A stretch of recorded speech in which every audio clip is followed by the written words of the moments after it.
All right, welcome back to the party, everybody. I am your host, Lutch, aka the Indian Jesus, here to resurrect the second coming of common sense. Today, we are going to be going over the debate or discussion between Dr. Jordan B Peterson and Kyle Kalinski of Secular Talk.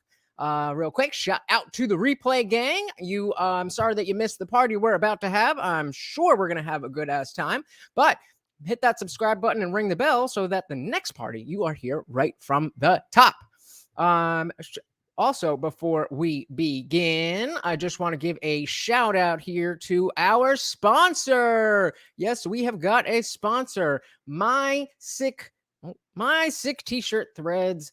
So you go to My Sick. It's in the banner below. MySickT-shirt.threadless.com. Got some great designs here, including the Indian Jesus. You can get your very own Indian Jesus shirt to show your support. This conversation was one that happened between Kyle Kalinski and Dr. Peterson, as I said here. And it was very interesting. It wasn't as contentious as I thought it could be because, Kyle being on the left and Jordan Peterson being kind of a figurehead on the right, not necessarily, even due to his own political, opinions. Obviously, those are included, but they're, very different crowds. But I personally very much enjoy Kyle Kalinski. I very much enjoy Dr. Peterson. And when I saw that this was up, I was happy to pay the $5 to subscribe to their Substack so that I could get this video. So wink, wink, nudge, nudge. This was not free. But I figure before we actually get into the actual conversation itself, we want to, for anybody who is not familiar, is this working or what are we doing here? For anybody who's not familiar, come on, struggling streaming already. For anybody who's not familiar, we'd go over a little bit of who is Kyle, go over a little bit of who is Dr. Peterson, and then we'll get into it. So without further ado, who is Kyle Kalinski? If you are here, let me know in the comments. I would love to know who's hanging out. And I definitely need somebody to let me know if we've got sound. All right, let's do it. Some people are going to hear what I just said about, Medicare for all, single-payer healthcare, and they're going to say, yeah, but how are we going to pay for it? Because that's the common one that people bring up. Now, let me address that because that's a really important question. And usually when you actually substantively address it, people go, oh, okay, that makes a lot more sense. How are they going to pay? So very simply put, the way the system works right now, it costs more than if we had Medicare for all. Why is that? Because we have an unnecessary for-profit middleman that essentially acts like a mafia. So what we're saying is, I'm going to remove that mafia from around your neck, and you're going to basically... What is that mafia you're referring to? That mafia is the for-profit health insurance company. So they have to take their cut as the middleman between you and your doctor. Mm-hmm. Okay? If we just remove that, have the government at no profit margin be the single insurer, that's what a single payer means, they're the single insurer, then we actually end up saving $5 trillion over the course of 10 years. And that's not Kyle Kalinski talking. That's a detailed study from the University of Massachusetts Amherst. Now, that's a liberal fucking place. So what do you do when you have all these insurance companies? Like, what happens to those insurance companies? What happens to all those jobs? What happens to all that money? The insurance companies go away. Go away? I mean, they go away. Businesses go under. So you kill those businesses. If I say you're not allowed to cut your lawn, okay, unless, so let's say the guy wants to charge you $100. Right. I say, no, Joe. I'm going to be the one who pays the person who cuts your lawn. You have to give me $200. Okay. So if somebody came along and said, no, whoa. Hey, middleman guy, we're going to get rid of you. And Joe, you want to cut your lawn? Give that guy $100 and you're all set. Wouldn't you say, well, that makes sense. The middleman guy, he can piss off. Because that's the way I look at it. The reality is when people argue for choice in health insurance, look at it like this. Would you say, hey, man, don't take away my choice when it comes to picking my firefighter? You'd be like, what do you mean? No, the way it works is there's a fire and you get help. End of discussion. They will come. You don't say, whoa, I want to pick my fire department. Well, this is the same thing with healthcare. The idea you're going to be able to pick your doctor, that's perfectly fine. Okay. But the idea of you'll have your choice between insurance companies, that's like saying, pick which, do you want the Irish mafia ripping you off or the Italian mafia ripping you off or the Jewish mafia ripping you off? Go ahead. I'm giving you choice. Right. In some areas, the idea of choice is fundamentally absurd. Hey, it's like saying, let's we got Lil Toes in the building. What's going on? This guy right here is Kyle Kalinski.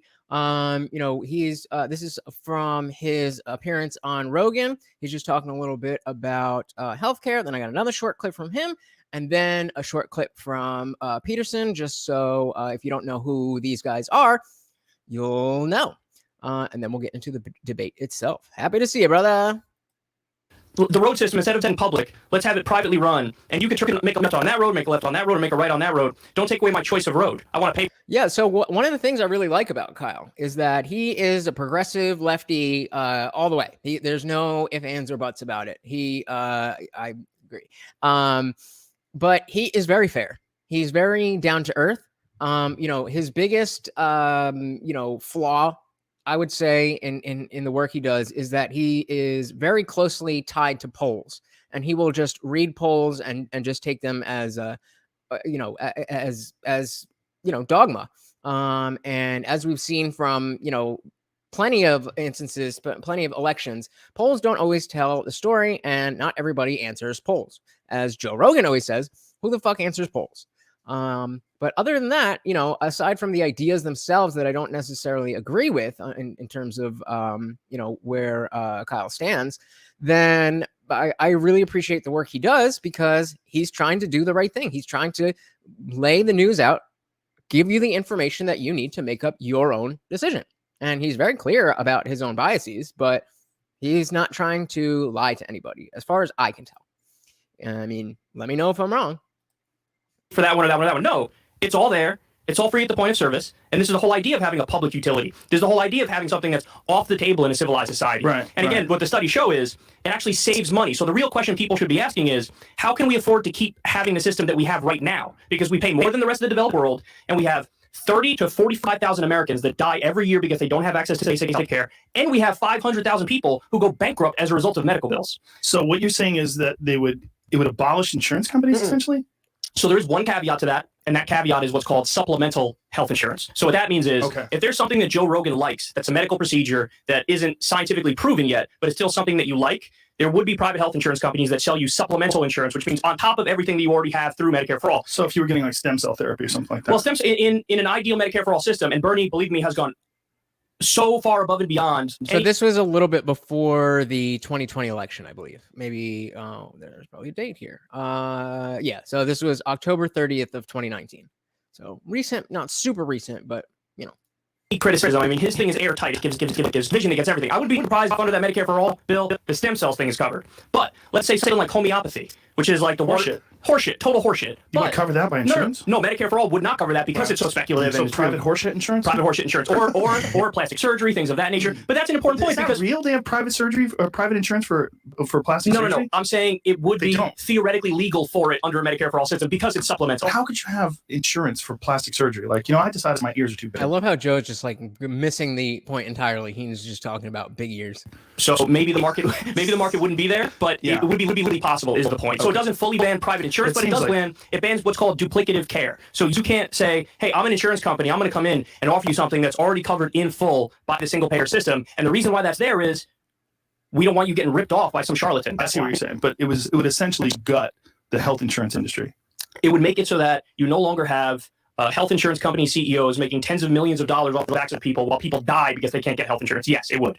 And so let's be clear about something. The idea of us getting, of us having some system where people are able to get medical insurance and it's paid through, public things. That's not inherently, at least something that I'm against. I just think the way that it's been proposed so far, nothing's really, tickled my fancy.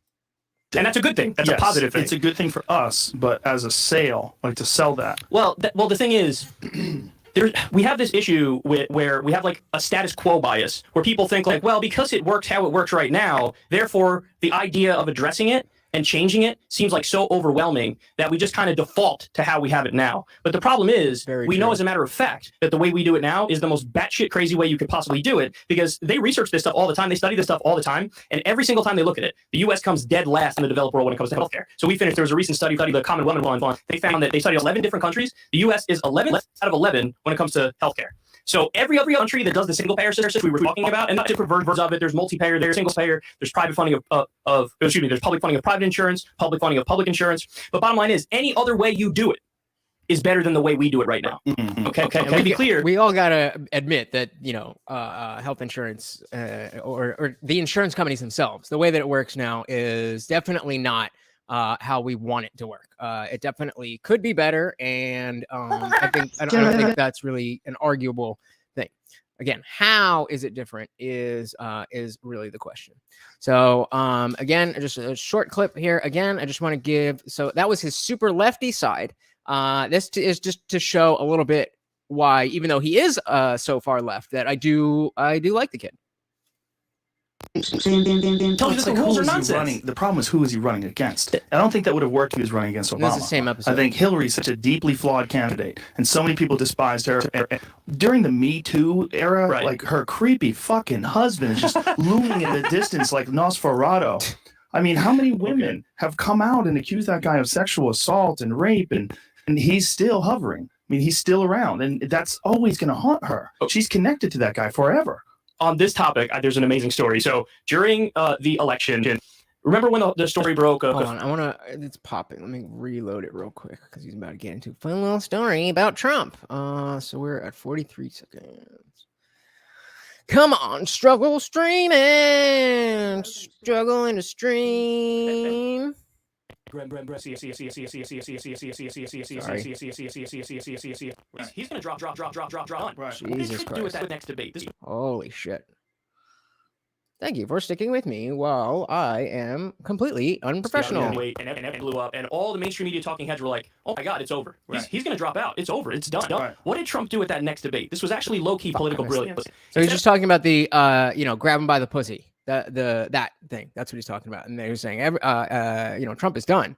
And actually, low-key political brilliance. Instead, what every other politician would have done, which is basically kind of give in a little bit and be like, "All right, you got me." What he did, he released a short apology video real quick, got it out of the way. Then the next night was a debate. At the debate, Joe, he brought like 8 Bill Clinton accusers, put them in the audience, and then he goes out there on stage, and when he's asked who remembers this, the question, the first thing he says is, "Listen, I'm not proud of what I said. It wasn't a good thing what I said, but what I did was just words. What Bill Clinton did was actions, folks. It was actions." So if you want to see who the real problem is, he's sitting right there in the audience. And the brilliance of that move is, this is politics 101.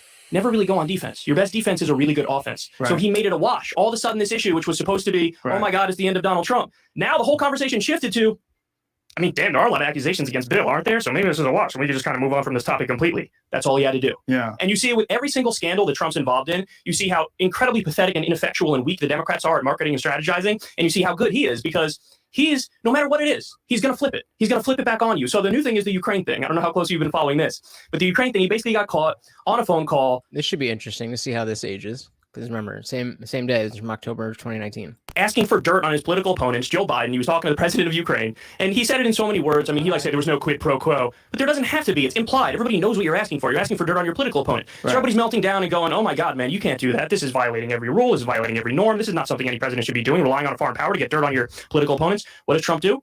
Again, goes right back on the offense, and he goes out there and says, "I have every right as president to investigate corruption, and Joe Biden is incredibly corrupt, and all I'm doing is I'm, trying to figure out, why was Hunter Biden getting $50,000 from an energy company? He doesn't know anything about energy. Why is he getting this?" And so now, again, the conversation isn't, man, Trump shouldn't have been doing that. The conversation is, okay, sure, maybe Trump shouldn't have been doing that, but goddamn, Joe Biden's son and Joe Biden's family is really corrupt, aren't they? Goddamn right. And come to find out that it was exactly that situation where it was a quid pro quo, and it wasn't implied. It was straight up, you do this for that. I'm sure you've all seen the video of Joe Biden at whatever summit. So I tell you, you fired the son of a bitch. I'll tell you what, they fired him. How about the video where you saw the video where Trump released it, where it was Biden talking about the loan? Mm-hmm. Like, explain that. Okay, so this one, I'll give you what the Democrats say, and I'll give you what the Republicans say. The Democrats say, "Hey, man, that's a misleading video, because yes, it's true. Biden was holding $1 billion subsidy over the head of Ukraine to fire a prosecutor, but Biden wanted to get rid of the corrupt prosecutor and bring in a non-corrupt prosecutor. That's why he was doing what he did and holding that subsidy over their head. And they say the prosecutor that eventually came into place actually investigated the Biden family more. So that's why the Democrats say there's, you're kind of misleading by putting this out there. The argument that Trump is making is, well, no, you're holding $1 billion subsidy over the head of a foreign government and saying you have to listen to us and do X, Y, and Z. That's problematic in and of itself. Yeah. But furthermore, it's corruption anyway. We know that the only reason Hunter Biden was getting paid $50,000 a month, and actually now people are saying it's not $50,000, it's $83,000 a month, is because his last name is Biden, and so it's pay to play corruption. $83,000 a month is a lot of fucking money. And this is where I think cats are silly because they always find the weakest anti-Trump argument possible, and now they're put in a position where they have to try to say oh, the Bidens did nothing wrong at all, and Trump is all bad. And bottom line, nobody's going to believe that the Bidens did nothing wrong when you're getting $83,000 a month and you don't know anything about natural gas. Right. What was the justification for the $83,000? I don't even know what they give as the never gave justification. one. I mean, the only thing I heard from, I think it was Ted Lieu, was he's a Democratic congressman, was hey man, people sit on boards and there was nothing wrong there, which is really weak. But here's the thing, and this is again why the Democrats drive me crazy, is they picked the weakest of all anti-Trump arguments. So they wanted to use this as oh, we're going to try to impeach him over this, and this is going to be the thing that we're going to hang our hat on. And Nancy Pelosi even said we're going to limit the scope of the impeachment investigation to only this, only the Ukraine phone call.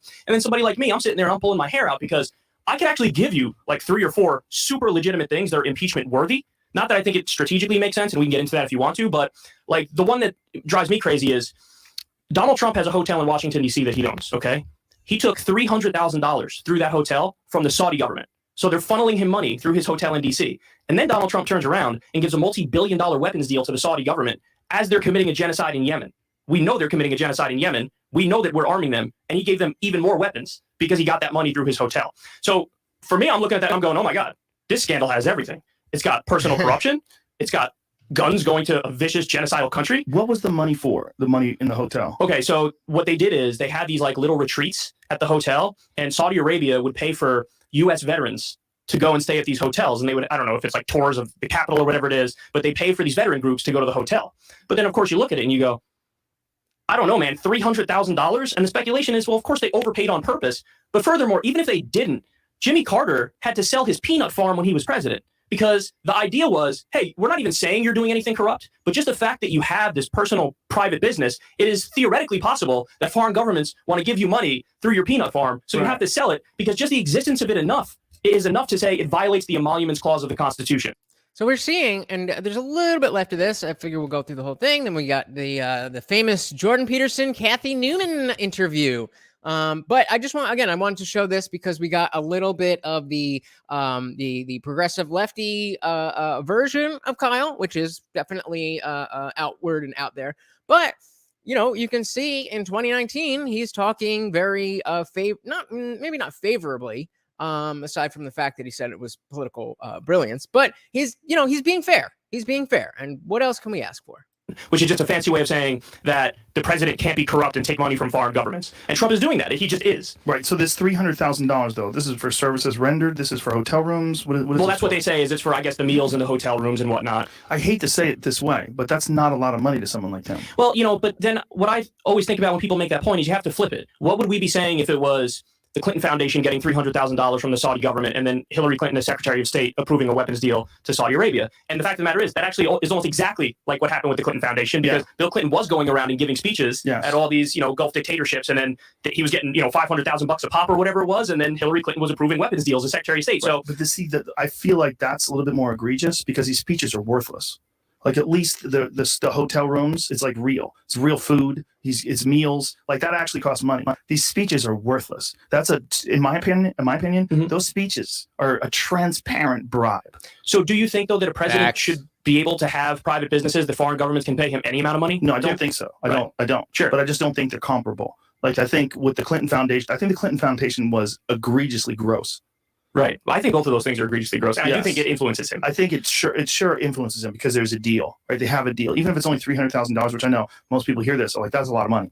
It's a lot of money to me, but is it a lot of money to a billionaire? I don't necessarily think it is. And it's also a lot of money that goes through his organization, and that it costs money to make that money. So how much profit is that? Out of $300,000, it's not that much profit. With $500,000 a speech, that's one talk for 1 hour, and it costs nothing for him.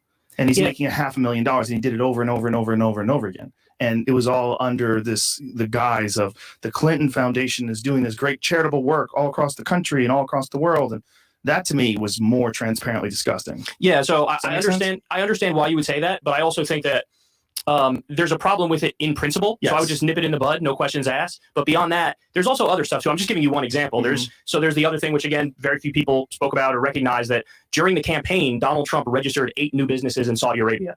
So again, when you're running for president, it's a public service. You're trying to serve your country, Right. and you shouldn't intertwine business with that in any way, shape, or form. There's another one. I believe he has a hotel in Turkey. And now his argument, by the way, is no, it's okay because I transferred all this to my kids. So while I'm president, my kids run my businesses and take care of it. But I think that's just a total nonsense dodge, because your family is still from. And here's a Hold on. You can't. Nobody say that was not corrupt. That obviously that was corrupt. Of just, oh yeah, I'm just gonna hand it to my kids and not take any profit at all. Just saying. Oh come on, why isn't this doing this? crazy fact check, and this one what really just blew my mind. With Trump in office, in 1 year, Jared and Ivanka made, I think it was $82 or $83 million in 1 year. How? Through their businesses. And they say, oh, there's nothing to see here, there's no problem. But then you dig into the specifics, and yet again, you see so many sketchy things, like Jared Kushner got like millions of dollars from Israeli banks. Why? And then this is the guy who they say, it's okay, he's going to broker a peace deal between Israel and Palestine. One of the sides is giving him millions of dollars. You think that's going to be a fair peace deal? It's going to be the most lopsided peace deal in history. And this is the problem, is that, and again, for the Trump example, it's just this, he kind of rips the map. Is Kushner still doing that kind of stuff? I don't even know. I haven't heard anything about Kushner. Off and shows you what everybody's doing. But it's not like it didn't happen with Bill Clinton. It's not like with Barack Obama, it was Wall Street appointed his entire administration. I believe he got a list from Citigroup to put people in his cabinet. And it's like, this is the way the system functions. And my opinion is, you shouldn't be taking money from foreign governments. You shouldn't be taking money from corporations. All right. So we see, let me just pause this.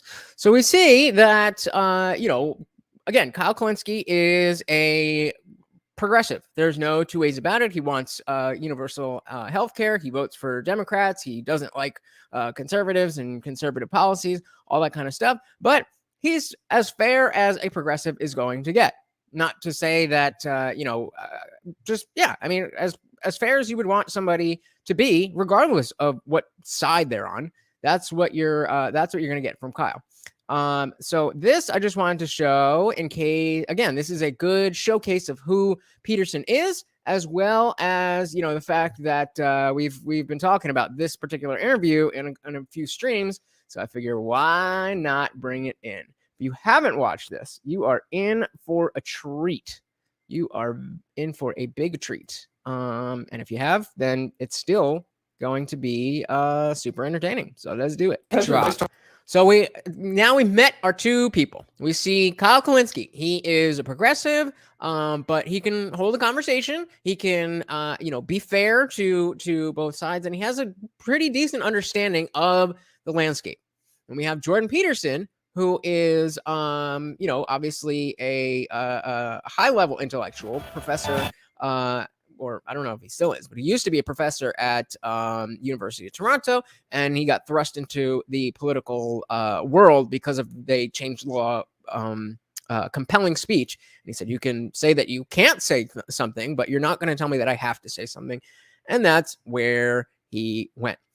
So, with all that out of the way, we can delete this banner, bring this banner back up, and it is time for the Krystal Kyle Friends debate between Jordan Peterson and Kyle Kalinski. Let's do it.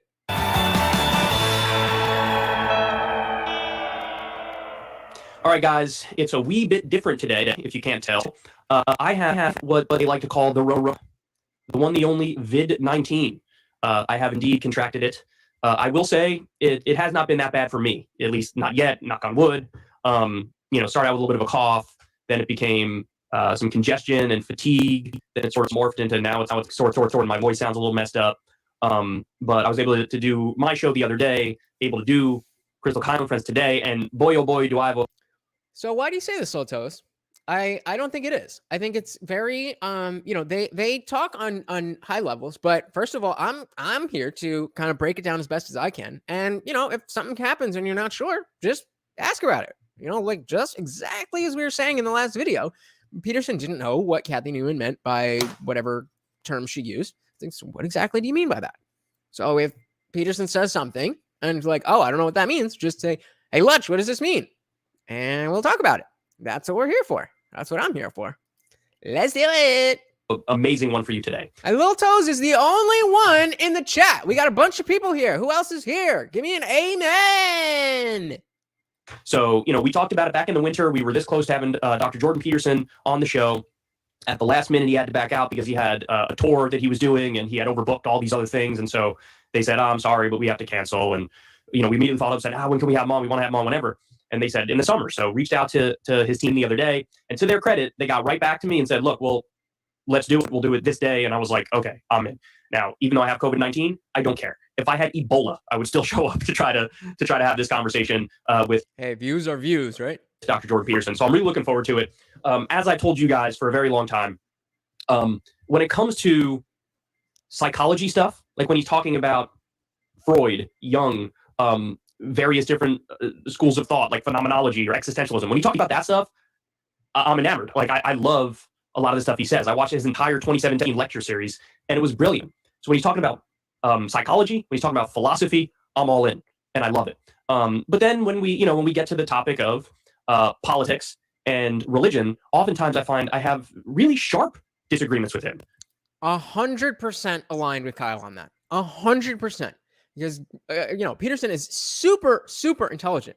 But again, as I was talking about in the logical fallacy stream, it's crazy how dogmatic thinking and dogmatic ideology, whether it's religious or political, can make otherwise. Hey, we got NBA goalie. What's good? First time here, I believe. Welcome to the party. I am Lutch, aka the Indian Jesus, here to resurrect the second coming of common sense. Today, we are going over the video debate of Kyle Kalinski and Jordan Peterson behind the paywall. I paid for this shit for you motherfuckers. So hope you enjoy it.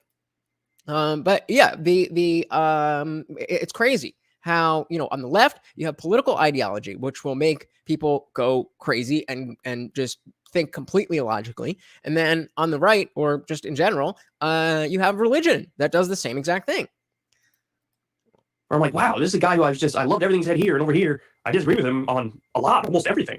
And so that to me. Hey, we got a little sus in the building. What's going on? Welcome. Glad you are here. Enjoying the show. Is the perfect. Please do hit the like button.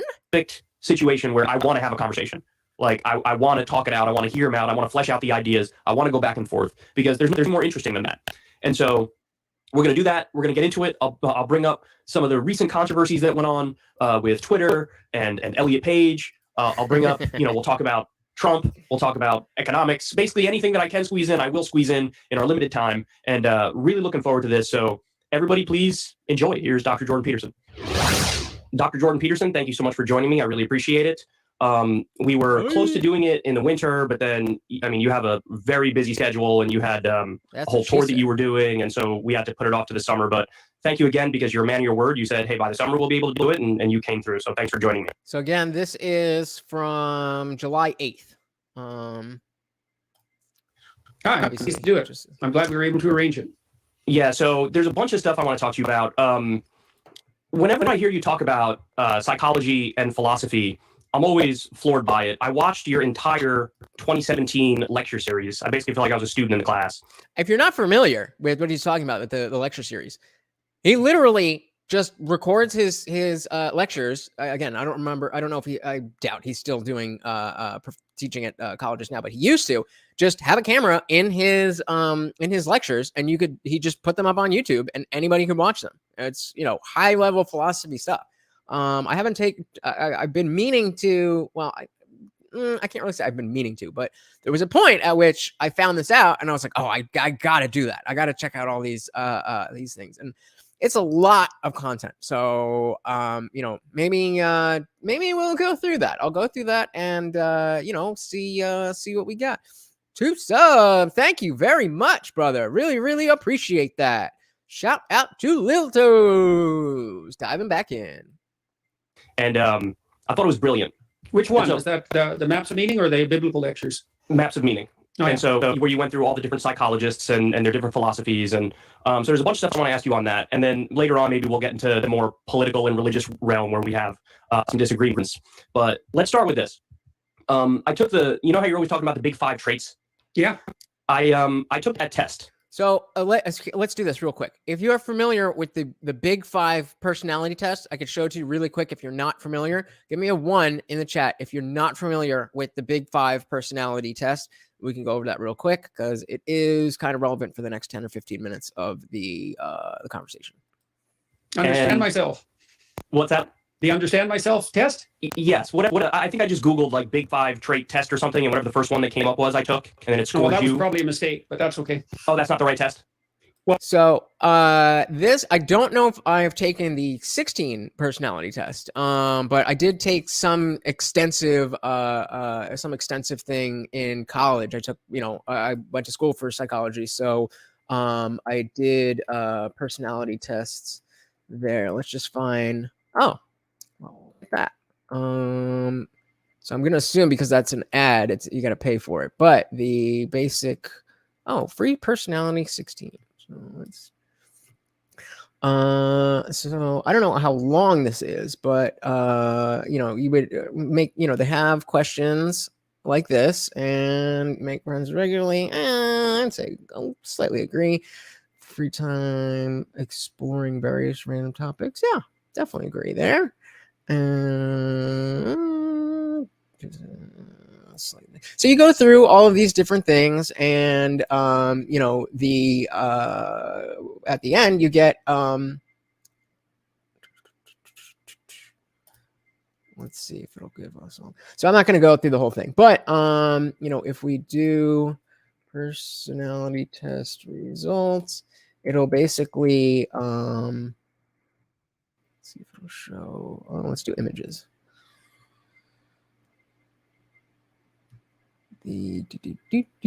So okay, perfect. Something like this. Oh, for fuck's sake! It has these different, traits. These different traits: identity, tactics, nature, energy, mind. They're usually things like openness, conscientiousness, agreeableness. They use different words, but based on the answers to a test like that, then you'll get, is your identity more assertive or turbulent? Assertive or turbulent? It would be more like confidence versus not confident, open versus closed-minded, agreeable versus whatever, extroverted versus introverted, that kind of stuff. So that's what they're talking about. The one that I think the one that Little Toes is talking about right here. Yeah, exactly. You know exactly what it is. Should I go back and take it? Why not? Let's take it. Let's take it. So,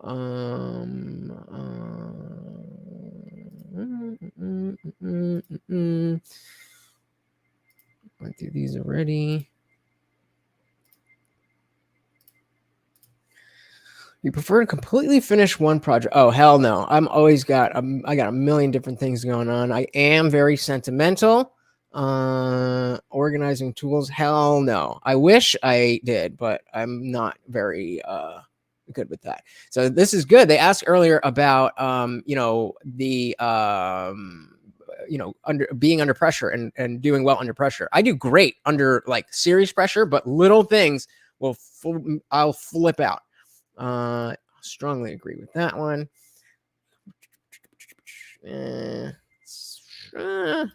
Slightly agree. You're not too interested in discussing various topics. I'm not too interested. Definitely disagree. You're more inclined to follow your head than your heart. Nah, I'm a romantic. Usually prefer doing what you feel like at any moment. Absolutely agree. Make a good impression on people. That used to be. Definitely disagree, but I've gotten better at that. Definitely agree. That's what this party is here for. Enjoy and participate in group activities, books and movies. Comment. No, I disagree with this. Especially, with movies. I didn't read your book podcast, so obviously I don't read that much. But with movies and stuff, I don't like when it's just like, well, you decide. It's like, no, motherfucker, you made the movie. I came here to sit back and be entertained. You tell me the story. Don't make me write the story. So we'll strongly disagree with that one. Comes from helping others. Then I'll slightly agree with that. So we're 3 out of 10 on this. So let's just go through it so we can all see. And you are interested in so many things. Yeah, definitely. Prone to worrying things. Yup. You avoid leadership roles. Disagree. I am a leader. You are definitely not an artistic person. Disagree. You think the world would be a better place if people relied on more rash. Super agree. Prefer do your chores or saying, I do prefer it, but I just don't often do that. So let's go with this one. Oh, I love watching people argue. Tend to avoid drawing attention to myself. I mean, I did start an entire YouTube channel. But in real life, I definitely don't. So let's put that in the middle. Mood can change very quickly. Lose patience when people who are not as efficient as you definitely often end up doing it at the last possible moment. Yep. Always been fascinated with the question of what, if anything, happens after death. Absolutely. Who is not? You must be dead. You should prefer being around others than being on your own. Slightly disagree. A little bit stronger. Become bored or lose interest in this. Yeah. No. Disagree. This is what it's all about. That theoretical stuff. I find it easy to empathize with a person whose experiences are very different. Yes. Usually postponing final. Yes. Rarely second guess the choices that you have made. Let's go with mildly agree. For long as a lively social event is just what you need. Again, I've become much more of a homebody in the last few years, so I'm going to put neutral there. When I was younger, that was definitely the case. Art museums. I mean, no. I mean, I wouldn't hate it, but I'm not trying to do that. I have a hard time understanding other people's feelings. Strongly disagree. Nope.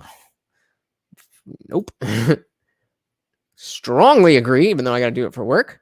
I spend a lot of time trying to understand views very, very different than your own. That's what this whole channel is about. Social, so you're only one in context. Yup. That's not cool. Plans are until your time. Nah. I'm gonna go with the flow kind of dude. Aren't we all to some extent? Really contemplate the reasons for human. Hell no. That's all I do. Your emotions control you more than you control them. I strongly disagree. I can be a hothead sometimes. I have done this, but they're talking about it in the debate. So I just wanted to go through it, and then Lil Toe said it only takes a few minutes, so we're just going through it. Semper's interested to see what I get. So take great care not to make people look bad. I disagree. I mean, I'm not gonna. Let's slightly disagree.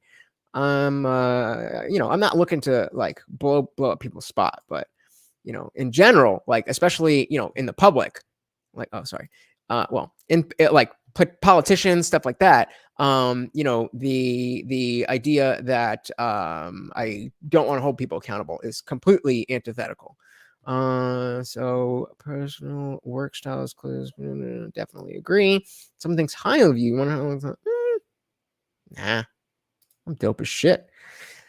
You would love a job that requires to work alone most of the time. That's what I do. I'm either here or I am a dog trainer where I'm not necessarily alone, but I don't have a boss. Pondering abstract philosophical questions is a waste of time. Disagree. Oh, sorry.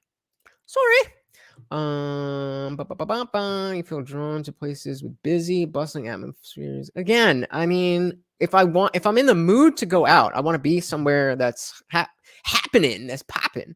But that's often not the case. So let's go slightly agree. First glance, how someone's feeling. Yeah.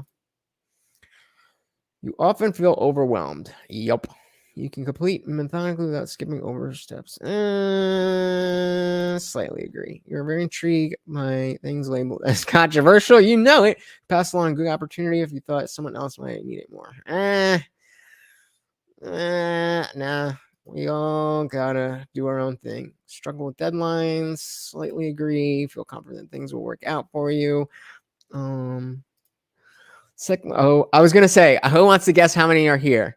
All right, so let's see the results. So Semper is a commander. I am a campaigner. And yeah. I love dog training. It's great because I work for a company, so I get to, but because it's in-home dog training, it's just me and my clients most of the time. So and I talk to my boss maybe once a month, and I don't talk to my coworkers ever because I don't need to. So let's see what I got. So yeah, I am a campaigner, ENFPT. I don't really know what that means, but yeah, so my energy is 79% intuitive. My nature is 52% feeling. That makes sense. That does make sense. Tactics, judging. This trait reflects our approach to work planning and decision making. Really? I feel like my identity is pretty assertive.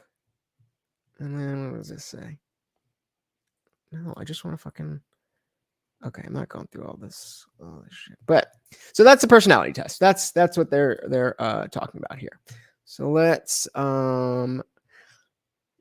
yeah, I feel the same way, because like, especially in like the way that we interact with people, Semper. Like we could be on in the server all day talking to people, but in real life, it's not quite the same thing. But when I'm in my zone, I'm out there. I don't go out very often because of that. But when I do go out, that's what it is. NFP gang. All right. So let's dive back into this. We'll back it up a couple seconds. Semper, you got here just in time. Well, unless you were sitting there in the cut, but we just started. Right. Yeah. I took that test. Understand myself. What's that? The understand myself test? Yes, whatever that. So there's many different types of personality tests. And depending on how they're set up, they could be more or less accurate. And again, usually there's more. It's I don't remember the exact 5 traits, but it's like conscientiousness, openness, agreeableness, and then 2 other things. I think I just Googled like Big 5 trait test or something, and whatever the first one that came up was, I took, and then it scored that you. was probably a mistake, but that's okay. Oh, that's not the right test? Well, I have a test online at understandmyself.com, and it's accurate, and it gives you a good report, and it Is it details free, the 5 though? traits down to 10 aspects, 2 aspects per trait. And if you have a partner. And I started to go off on a little bit of tangent about personality, but that class personality that I took in college, I think it was my freshman year. Pretty sure either freshman or sophomore year. It was either the second semester freshman or first semester sophomore year. And the only redeeming thing about that class is that I took that class with my girlfriend, so I got to hang out with her. But personality, like the psychology of personality, let's just say it's like barely science. It's on point, Semper. So it's not really that not that I really buy into astrological stuff, but it was interesting how my personality seems to line up with that. Yeah, I mean, so astrology is way down here. Personality tests are up here, and then if you want like a like, let's say a medical test to see if you got AIDS or something, that's going to be, they could tell for with very close reasonability, whatever. But astrology is fucking bullshit. They've done so many studies where they'll send or they'll give somebody a different sign than they are, and they'll be like, oh my god, that's exactly me. Little toes, don't tell me you're one of them. You're one of them. You don't believe that shit, do you? Come on. Again, if you're into astrology, at least move over to psychology of personality. That's at least based in science. At least. So moving on. And they do it. That gives you a couple report too that tells you why you'll fight, why you need to, how you need to appreciate each other for similarities and differences. So anyways, it doesn't matter. Well, perhaps I took the wrong test, but on this particular test that I took, it said that I was very high in conscientiousness, moderately high in agreeableness, which I was actually shocked by. I thought I was more disagreeable than agreeable, but apparently I'm not. It says I'm somewhat low in openness, low in extroversion, and I'm very low in neuroticism. Neuroticism. That was the other one. That's one of the other ones. And fair enough. It definitely is. If you're not taking it dead seriously, it is an interesting thing because I don't think it's, I think there's something to astrology that eventually maybe we'll be able to understand, but just right now, it's not there. There might be something in, the cosmic alignment of the universe that would make sense to me, but you can't just make it up. And people just make it up. A lot of it, especially the free ones. Like they're there to get you to take it, feel good, share it with your friends, and it's all clickbait. And same thing with the astrology or the personality test. And so when I look at those traits, and correct me if I'm wrong, that strikes me like I lean more temperamentally conservative, but my politics are actually more left. So it seems to me like a little bit of a contradiction there. So can you speak on that a little bit, and then also tell me what your results are on that test? Interesting. Yeah, well, generally, that's an interesting question right off the bat. The best predictor of a more liberal orientation is high openness. It's hard for me to believe that you're not extroverted or open given what you do. So I would say you probably take a different test. But again, as me and Semper were just talking about, there's different types of extroversion, of being extroverted. Because I could sit here and talk all goddamn day. I've done 7-hour streams before, but you take me to a party and I'll be great. But if you want to party the next day, you don't need some Coke. Yeah. And that's why he's talking about a specific test and why you say it's probably not a good idea to just Google a random test, because then you're just getting like a BuzzFeed article. I don't know which one you took, and you might have taken a valid one. I can't say for sure. It's easy to put tests up. It's hard to make them valid. Yeah, generally speaking, the more entrepreneurial and creative types tend to lean more liberal. And the reason for that, and that's especially true if they're lower in conscientiousness, especially orderliness. And the reason for that seems to be that, imagine that people might differ in their biologically predisposed attitude towards information flow. And since he uses such big words, let's slow this down. We'll watch at normal speed so that y'all motherfuckers can keep up. I'm just kidding, but for real. The flow of people as well. And the more conservative types are more concerned about the potential disruption and danger of novel ideas and new people. And there's good reason for that, because new people and novel ideas can really flip the apple cart upside down. And whereas more liberal people are energized and interested in the exchange of ideas, and they are willing to take the risk. That's how it happens. I've never once. This is the first time I'm playing a video at normal speed. That's how it happens. It's just like, oh, okay, this is movement. And then you get used to it. And then it's like, can we, let's just bump it to 1.5. And that becomes the new floor. And now I just tweeted today. Wait, I got to do this because I just tweeted it like how long ago that, to YouTube that like, yo, they gotta, it's not here. Whatever. I'm not going to, but I was just tweeting that they need to make it, like you're goddamn right, little toes. I'm literally able to fit twice as much information in my brain as is being expressed to me because it's at double speed. Now, Spotify, you can choose all the way up to 3 times speed, but that's too fast for me at this point, at least. But yep. And the what I prefer is a toggle that has, it's almost like the volume. Like you see on the volume here, it's a bar. You can move it up a little bit. I set my podcasts on my podcast app. I use Pocket Casts, and it's a you can go up by 0.1 at a time. So I listen to podcasts when I'm just listening, when I'm driving, at 2.4. So if I could get 2.4 on YouTube, I'd be in heaven. And like, there's a couple of channels like Ben Shapiro. That's not true. I still listen to him because I'm not really impressed with his YouTube channel. He kind of it's very bland. But like, I don't know if you guys know the channel Cinema Sins. It's a fun channel. They go through movies and they like nitpick every little detail, and they go, it's fast cuts and stuff. So that'll slow down. And then like break down videos of MCU stuff from New Rock Stars. That's another great channel for stuff like that. You know, the what? Daily Wire starting to fall off. Do you know who just joined the Daily Wire? Yeah, boy. Starting to fall off. Did you not see What Is a Woman? Did you not see Terror on the Prairie? They are just starting to blast off, is more like it. More starting to blast off as like it. Oh, man. And I don't even remember what I was saying. So let's dive on. Fair enough. Fair enough. Risk of disruption to gain the benefit of novelty and new learning.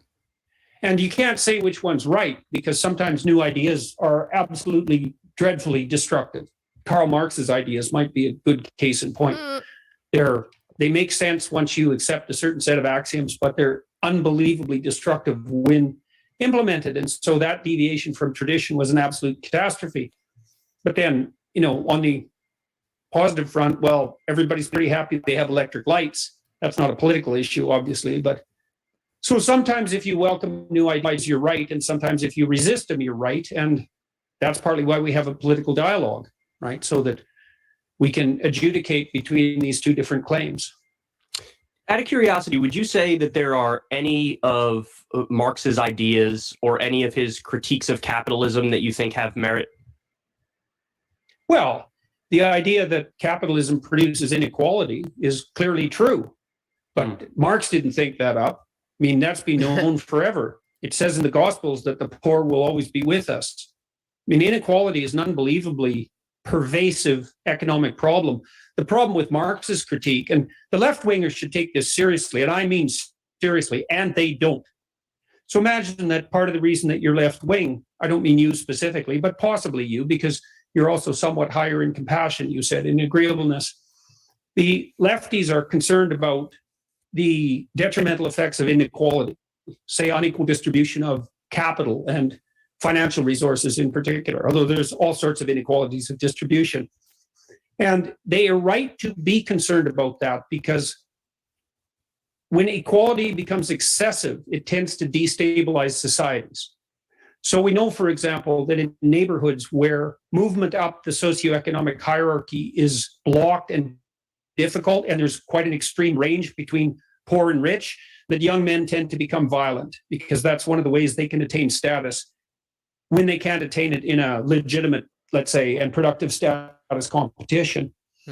And so, and every society that's ever existed has had to deal with the potential negative consequences of inequality. So back in Old Testament times, the Hebrews had a jubilee every 7 years. I think it was the jubilee, but it doesn't matter, where debts were erased and forgiven. And the reason for that was that capital, wealth, tends to accumulate in the hands of a smaller and smaller number of people. So let's address this, because Lil Toe says conservatives need to lean more on Christianity. And then he says, I know you disagree, because he knows that I do, in fact, disagree. And I did an entire stream on how leaning on Christianity is pushing people away from the value set. I think the further you go into religion, the less and less and less relatable you become to the disaffected liberal, the you know, just the centrist, the person who hasn't really made up their mind, the person who's not really paying attention to politics. People just don't believe in religion anymore because it's fake. It's fake. It's made up. You know, like kind of how there's a bunch of different genders that are just made up. Now, Marx was right in that diagnosis, although he was not the originator of that idea by any stretch of the imagination. But laying at the feet of capitalism it's preposterous, and it understates the magnitude of the problem.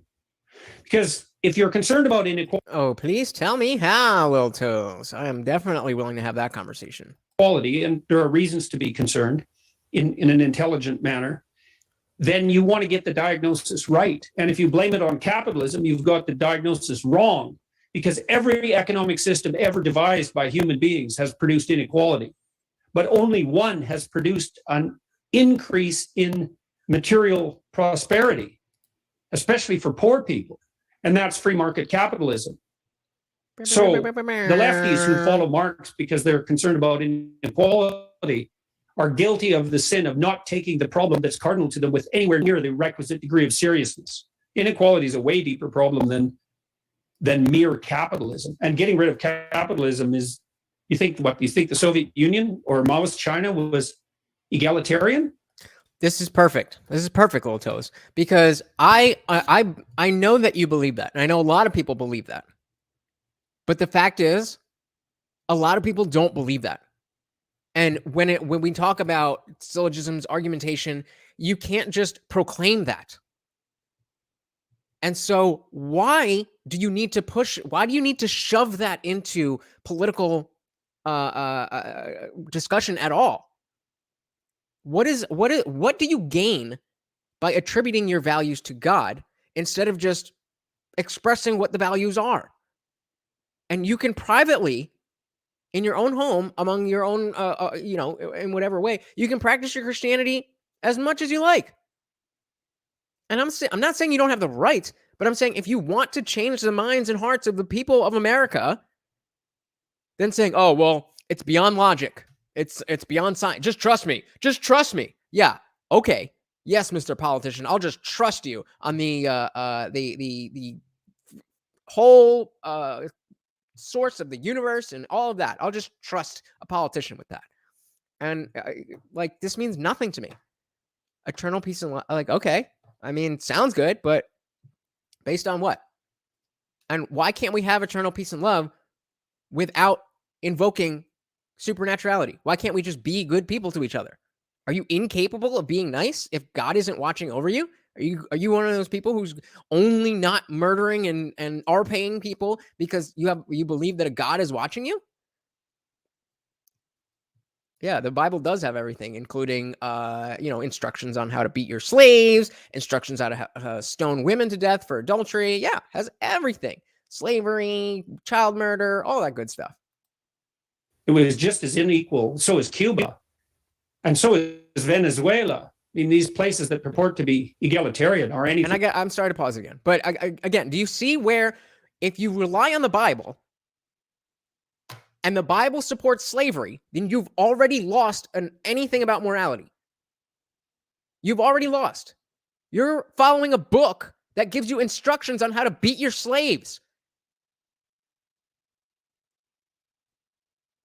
If I came out with a book that had one sentence saying that slavery's not that, if I were to say not that bad,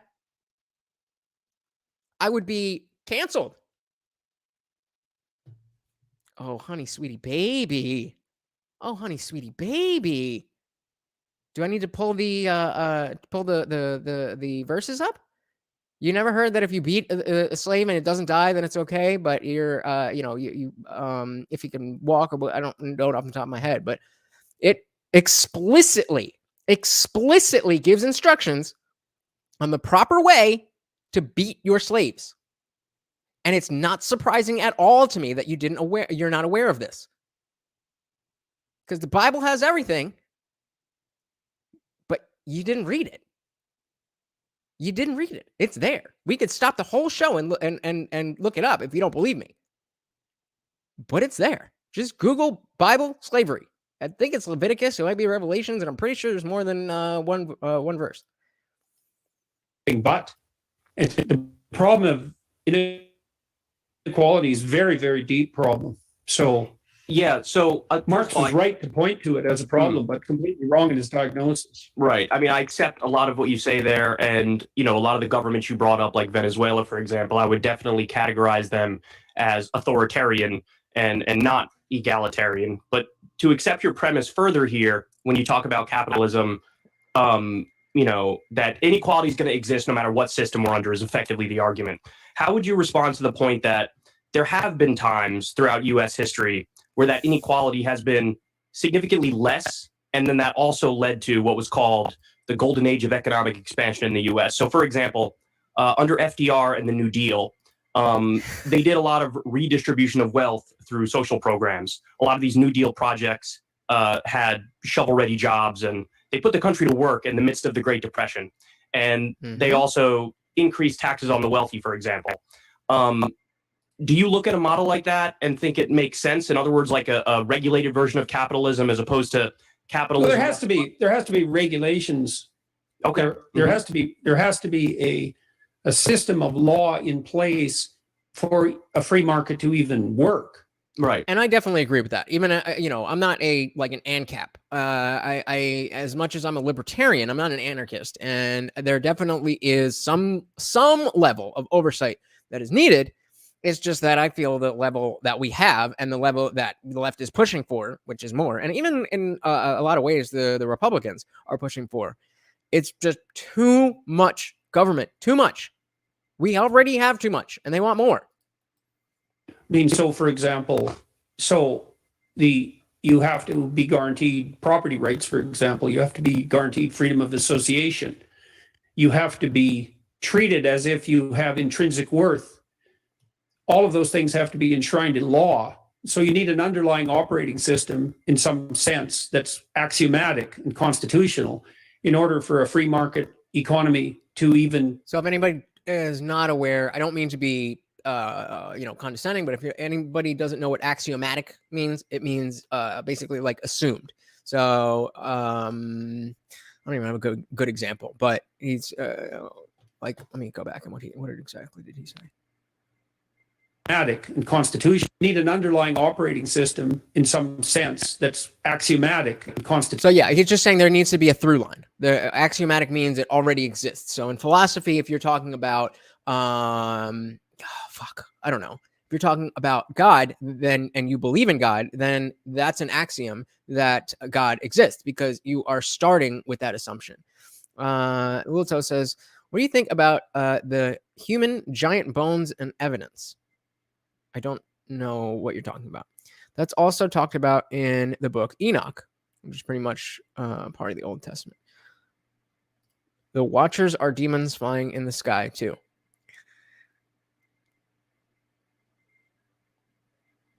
I mean, if you can prove it, I'm more than willing to accept that claim. But something tells me you can.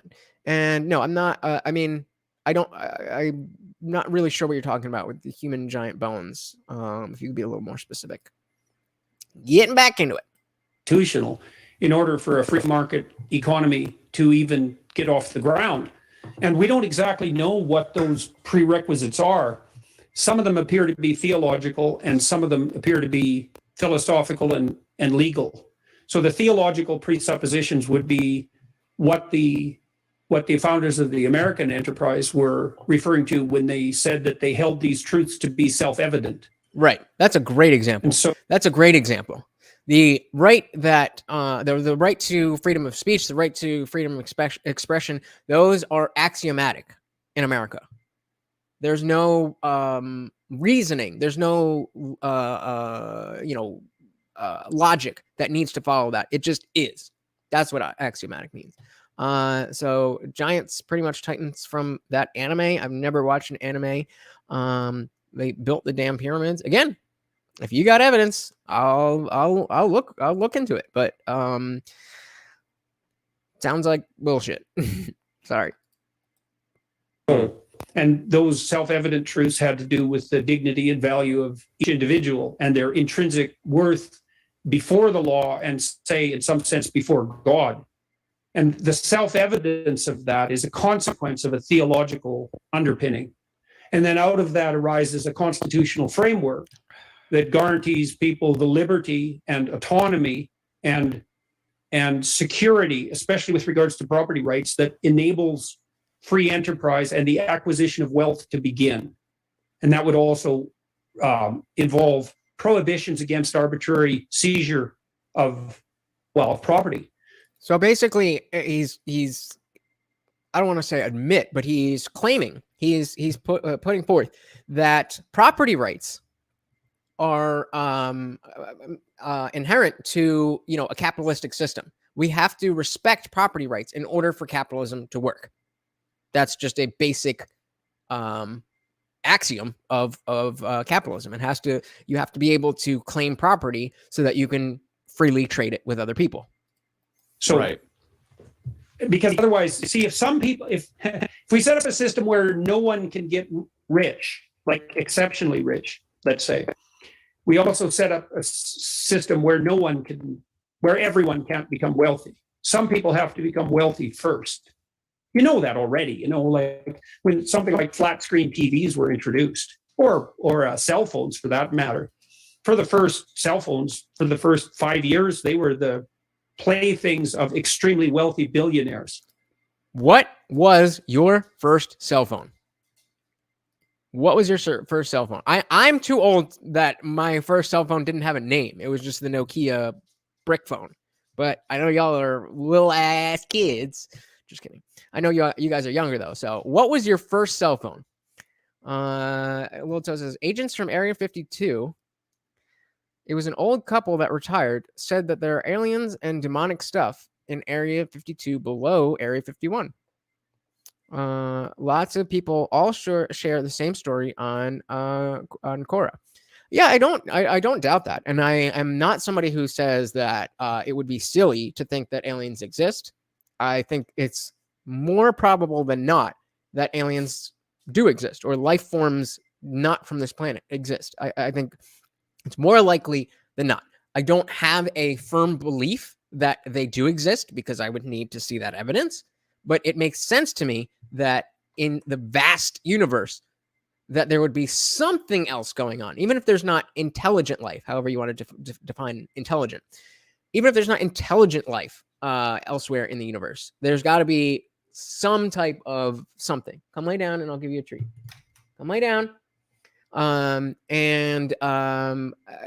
The whatever is really there, because I've had experiences that are similar to a lot of people's UFO sightings type stories. I was at the beach, middle of summer, late at night with a bunch of friends when I was in high school, and we saw this light, and it looked like, it was just a light, and we were looking out into the ocean. So there was nothing there. It's just ocean until Europe. So we're looking out, and then we see this, it looked like a star that was moving kind of fast, and we're like, oh, maybe it's like a shooting star or something, but it was like getting bigger and bigger and bigger and bigger, and then it came almost not quite like right up to the shore, but maybe it was hard to tell because of the speed it was moving, but it came down pretty slowly at maybe like less than a mile out from the shore, and we could see this big ass light.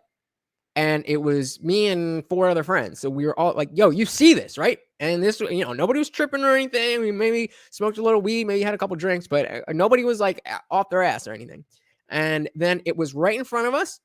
And then the weirdest thing was that and you hear this a lot with UFO sightings, quote unquote, that it's sped off with no sound and in a way that, when you see like if this is the Earth, this is if this is the Earth, this is the curvature of the Earth, right? And you're over here, you see something flying over here, even though you can't see the curvature of the Earth, then there's still a natural pattern of when something's flying, it stays at that elevation. If you're at 30,000 feet, you're gonna be at 30,000 feet. But from, let's say we were right here, the thing kind of almost looked like it sped off like that, in a way that was not in congruence with something from this Earth. So, I definitely believe that there's, it's very likely that there's life elsewhere. But I'm just like with God, I am agnostic until I see that there is proof. I'm withholding a claim. Same thing. I had that Nokia brick. You remember that worm? What was it? Worm game? Snake. There we go. That was, yo. It says, heard about the crazy random radio signal from space. Big news from a day ago or something. My grandpa shot at a UFO when he was younger, and everything he saw turned red, and he had to run away. Wow. Yeah, I do. I definitely have that wish. And yeah, so you hear stuff like that all the time. And unlike the miracles of the Bible, they didn't stop when cameras were invented. Think about that. There has been not one legitimate miracle as designated by the Catholic Church since the invention of the camera. Or I don't know if that's completely true, but since people, consumers would have cameras, there's just no more miracles. So either God is hiding or he's fake. And the reason for that was the technology was extremely expensive to begin with. And unless there was a market that was supplied by people with excess capital, the marketing of the product couldn't have begun and the price couldn't have been lowered. That's true, but didn't NASA also do a lot of the original investing that gave us the internet? Wasn't the space program responsible for a lot of the original? So in other words, it's sort of a hybrid of both public and private sector. Yeah, well, you see that hybrid model in places like Canada. You see it in places like the Scandinavian countries. But we should point out, with regard to the Scandinavian countries, that if you look at international rankings of the degree to which it is easy to do business in a given country, the Scandinavian countries constantly rank in the top 10 or 20. And so they have a social net put in place, but they're fundamentally free market capitalist economies. So that's important. Did we catch that? That the Bernie crew. Did I give you one of these? I don't think I did. Especially the Bernie crew, people who would follow Bernie, always want to point to the Scandinavian countries and like what they're doing in Denmark and this and that, but they're not really socialist countries as they would have you believe. There's a heavy influence of capitalism and how that works. 100%.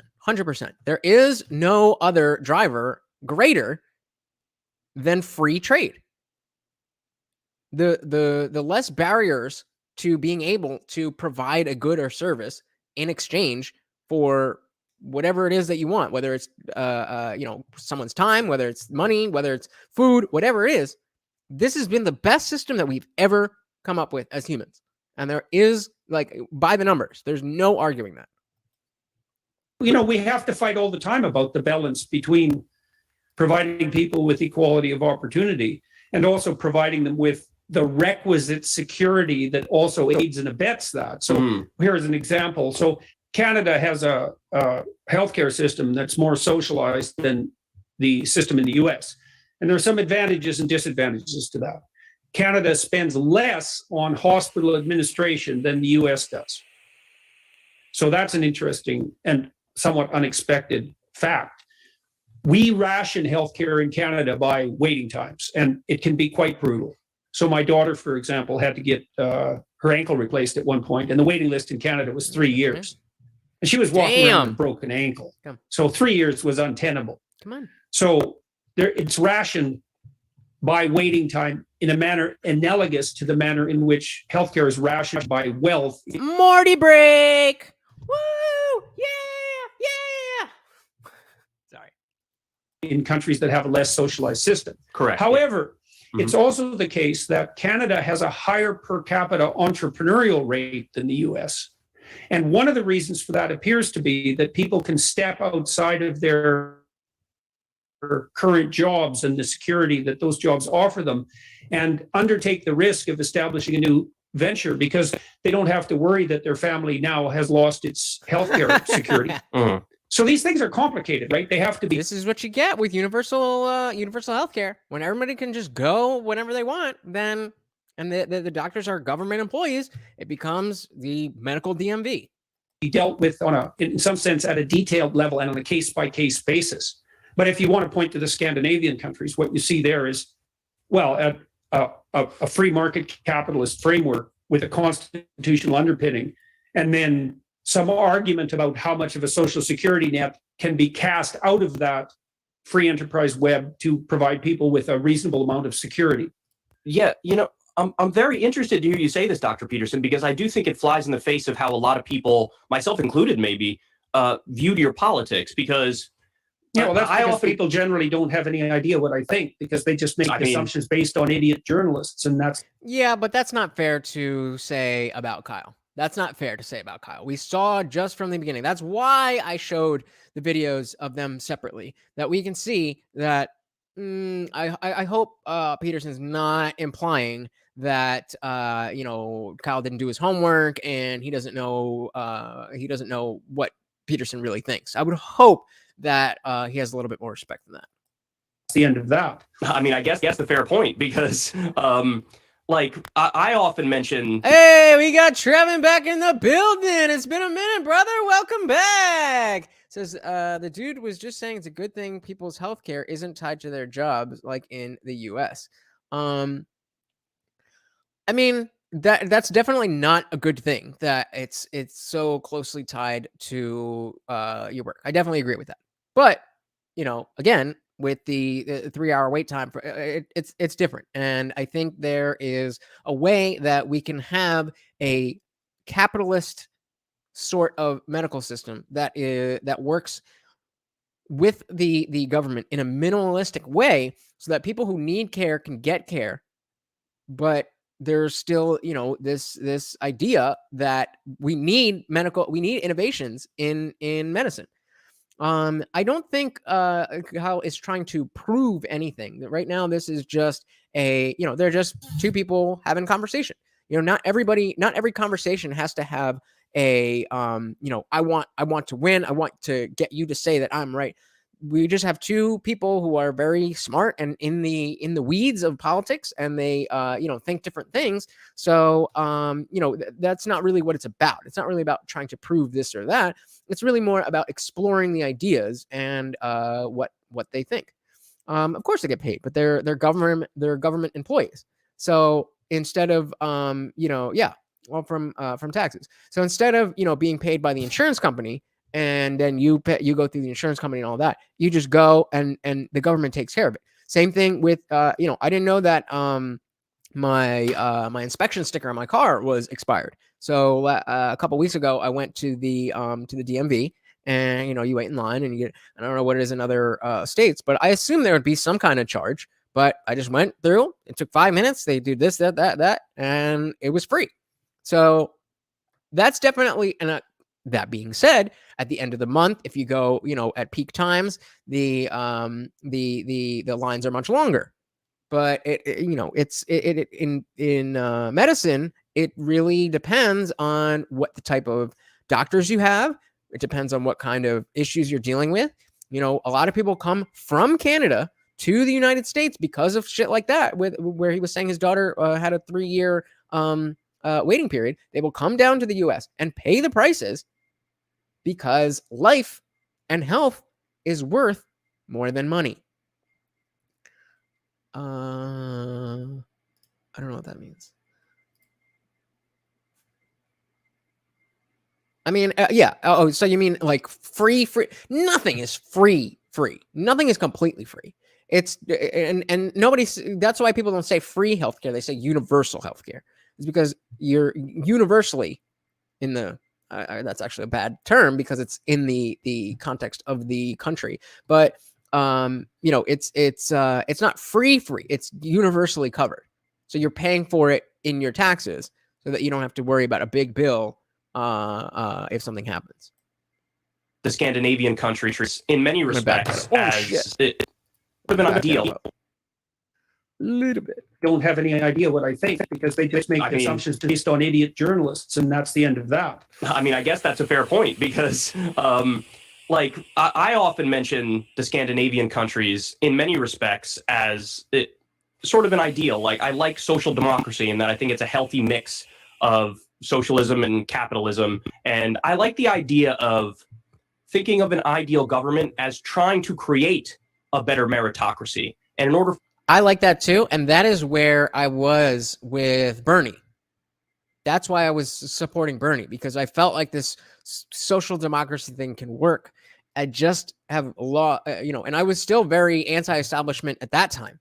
But, I've just come to be so untrusting of the institutions and the establishment that I don't trust them. And then we've seen everything that's from the government sucks, and everything in the private sector is better than, like, if you can get something, FedEx and UPS work a lot better than USPS. It is what it is. for there to be a better meritocracy, I think in a civilized society, you can take certain things off the table. You can take healthcare off the table. You can take education off the table. I mean, look at it this way. If we're having a 100-yard dash, I kind of want everybody to start at the same place. Whereas oftentimes... No, you do. You don't want them to start at the same place. Why is you that? want to start them with the same lack of barriers to their movement forward. Wow, that's great. That's a great. Let's run that back. You don't want a lack of, or you don't want an equal starting point. Same place. Whereas oftentimes... No, you do. You don't want them to start at the same place. Why is you that? want to start them with the same lack of barriers to their movement forward. So that's negative that's not rights, the same right? thing. Do you believe in any positive rights too? Because we all agree there are negative liberties of the government needs to leave me the hell alone in these respects. But aren't there also some positive rights? Isn't there a right to health care, for example? No, there's no right to healthcare. There's So you no don't right agree with to that? food. So do you There's prefer not the a right U.S. to system it. to the socialized medicine systems, to single-payer healthcare countries? Well, let's start with the first question first, with regard Okay. to positive rights. Mm-hmm. It's very rare that you have a right that requires someone else to provide it for you. Yeah, but they have that in so- France, for example. They have a right to healthcare in their constitution. Well, they argue. And you know what else they have in France? It's a very similar thing to America, but it's not quite the same, and it's very it plays out very differently. In America, we have the freedom of religion. In France, they have freedom from religion. So I don't know if you've heard about the issues with Muslim women wearing the burkinis on the beach, but because beaches are publicly owned, you are not allowed to express your religion there. And so, you know, these women don't have a choice according to their religion. Again, I think their religion is stupid, but if they want to follow it, that's their right, or I believe that should be their right. And you know, the idea is that it's not quite the same. It's just not quite the same. I assume you're meaning oligarchy. Oligarchy, it means like, you know, a monopoly would be one person at the top. Oligarchy is a small group. So like all the media companies, like all the media that we consume is owned by like 7 different companies. That's an oligarchy, where there's not, you know, it should be a meritocracy. And if you do good journalism, then you should be able to rise the ranks. But we've just had ABC, CNN, MSNBC, whatever. They're the giants. They have lobbying powers. They're never going to be, wiped out of existence. They're never going to be taken over by some private thing, because they're part of the oligarchy. Same thing with like the cable and phone companies. Like you're not going to start a phone company and beat Verizon, because the way it is, they set it up so that the people at the top have the power and they pull the ladder up behind them. And that's not true capitalism. That's not true capitalism. It's not, it's in the government puts these regulations in place that if you have the money and the means to overcome it, then you're good. But that's not fair to somebody who doesn't have that money already. So let's dive back in. Have that right. I mean, It depends. First of all, I don't like the French civil system. I think it's a catastrophe. Well, it's a Western catastrophe, so it's not that big a catastrophe, but it's nothing. It has virtually no merit compared to the English common law system. And I don't think the French civil system would have been possible without the English common law system having been there first. And under English common law, you have all the rights there are. They're not granted to you by the government. They're an intrinsic part of your being and a necessary corrective to the overreach of the state. And those are only delimited by necessity when people engage in conflict. And then that conflict is adjudicated in the English common law system, precedent by precedent. And what would you call negotiation as to the borders of rights are undertaken at the level of extreme high detail. And that's a brilliant system. The French suffer from the same delusion. They've always suffered from this delusion, this French intellectual delusion, that intellect and... Who's old enough to remember freedom fries? Type 1 if you remember freedom fries. Central planning can substitute for the incremental movement of free market systems, including free market systems in the area of jurisprudence. And that's just not the case. And the idea that you have a right to health care is like, well, who's going to provide it?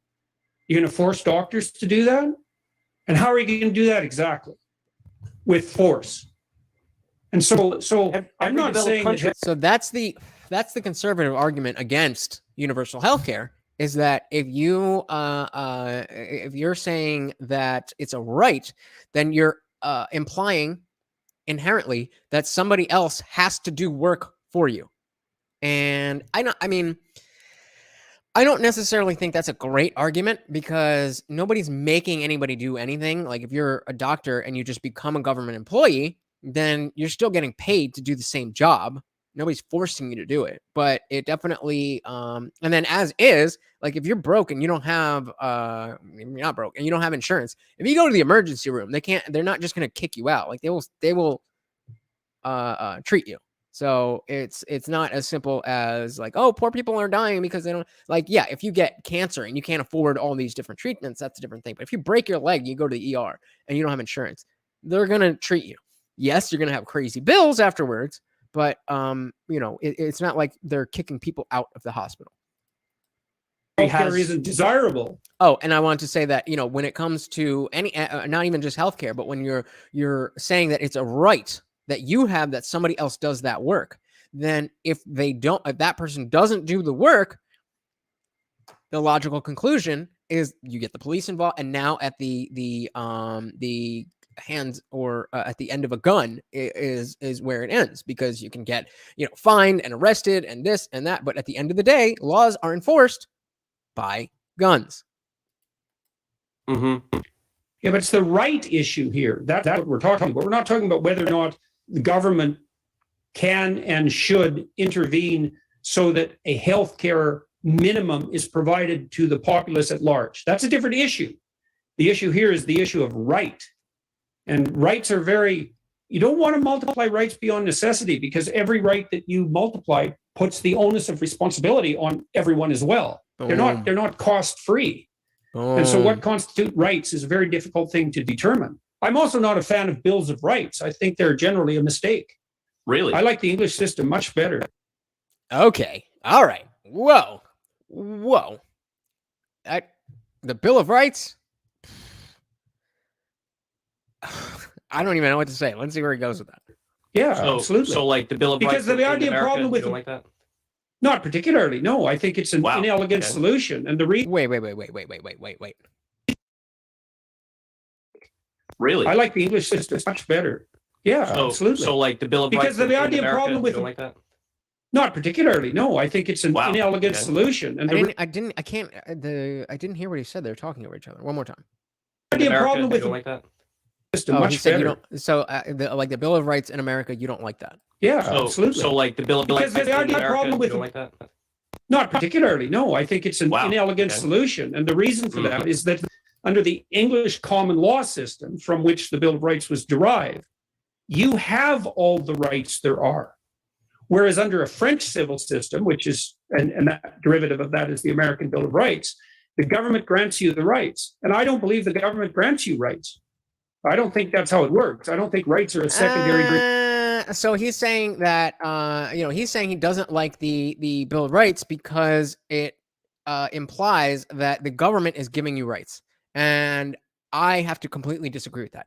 The Bill of Rights is descriptive, not prescriptive.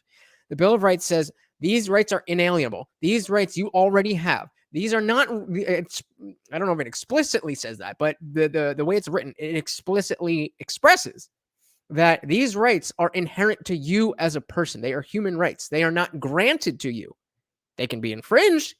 People can try and infringe on your right, but those rights are inherent to you as a human being. So I have to disagree with Dr. Peterson here.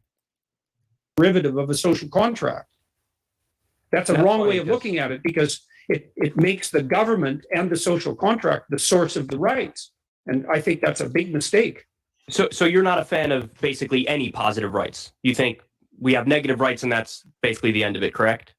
Well, you'd have to tell me exactly what positive rights you're thinking about. I don't believe that you have. Wrong, Semper. Absolutely incorrect. When they're protecting the rights that you have them. You already have them. They are just protecting what you have. They are not giving it to you. Nobody gave you the right to free speech. You all, just by being a person, you inherently have that right. Nobody gave you the right to bear arms.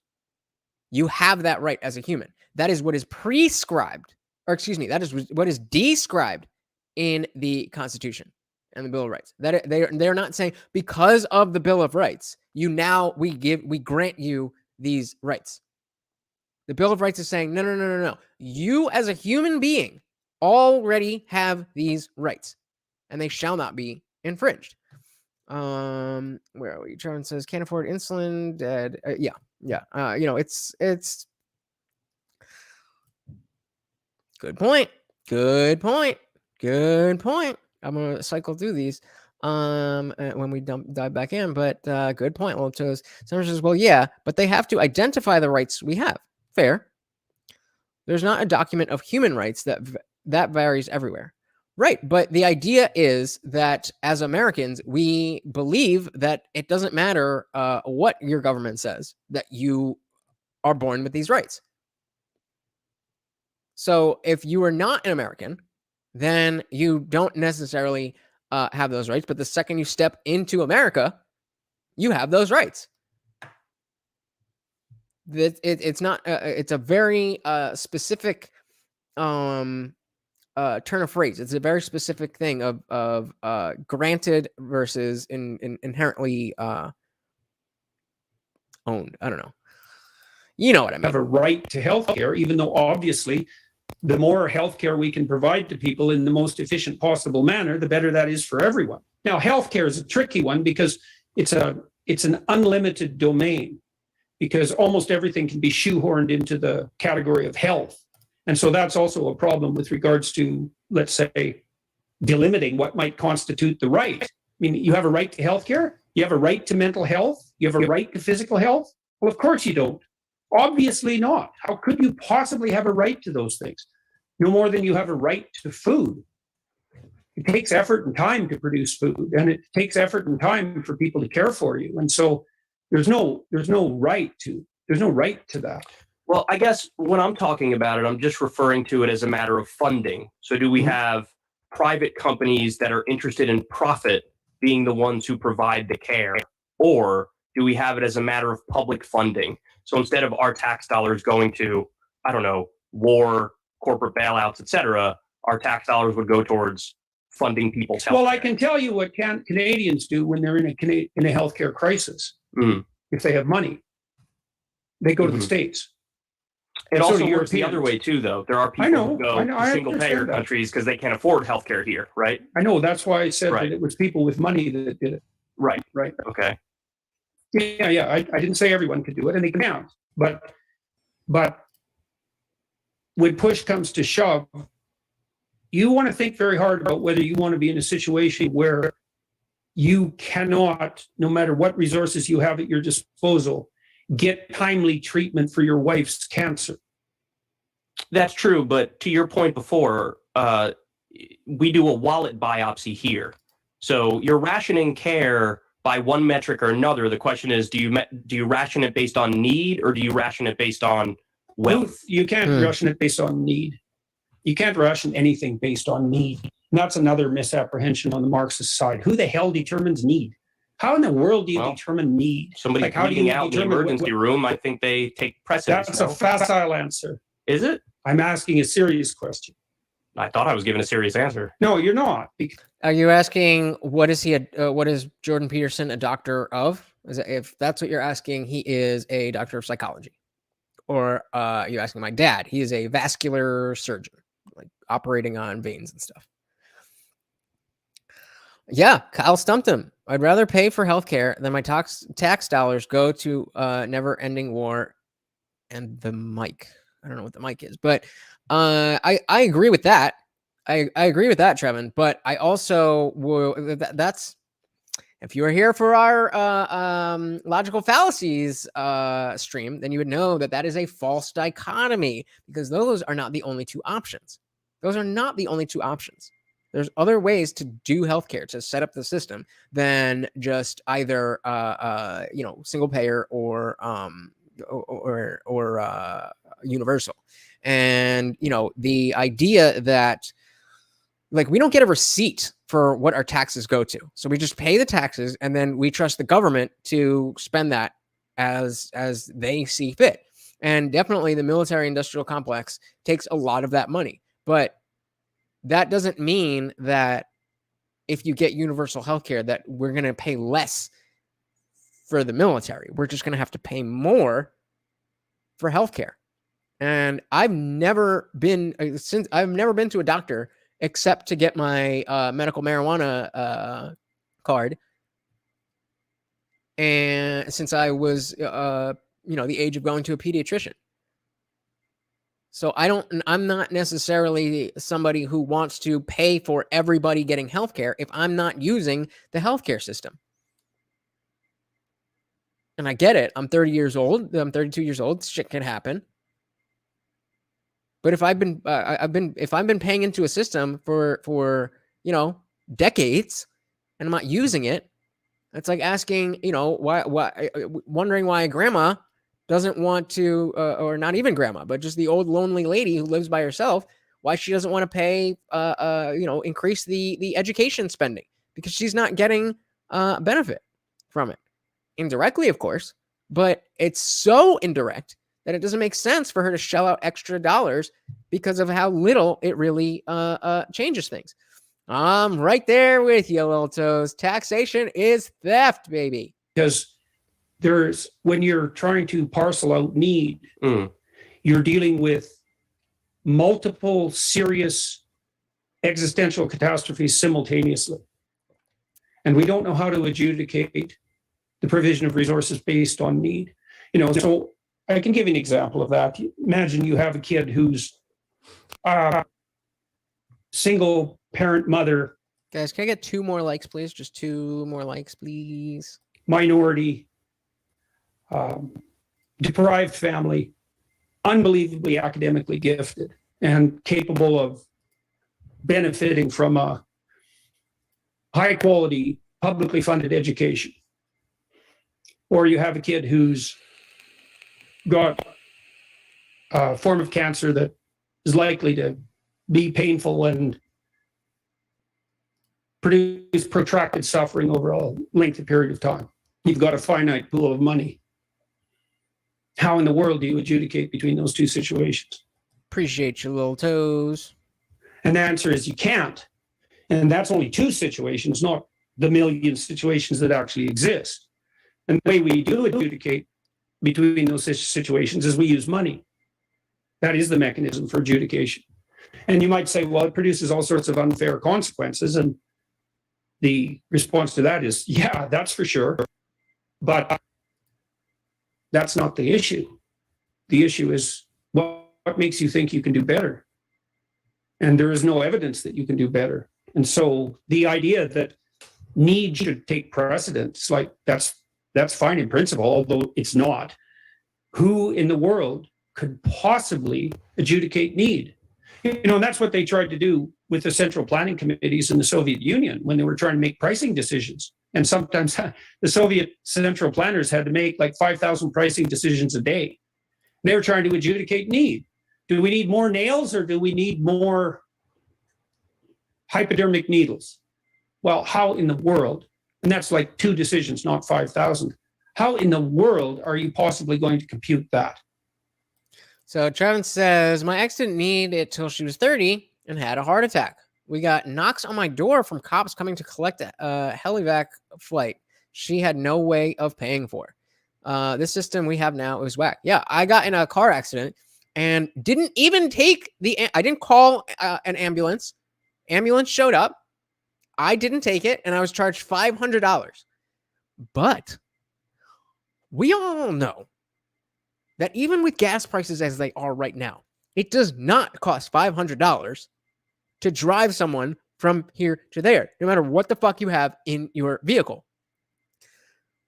The reason it's so expensive is because the insurance companies are paying for it. The same reason that college tuition has gone up to an insane degree in the last decade, 2 decades, whatever it is, because once student loans became a thing, and now the government's footing the bill. So now let's jack up the prices because kids are still going to come to college. They're not going to not come to college. They're just going to take out more loans. What's the difference between 20 grand and 40 grand? What's the difference between 40 grand and 70 grand? What's the difference between 70 grand and 100 grand? You're right that the system is fucked up, but it's not as simple as, oh, if we just make it free for everybody, you can always go into debt. Yeah. I don't know exactly what you're asking about, but yeah.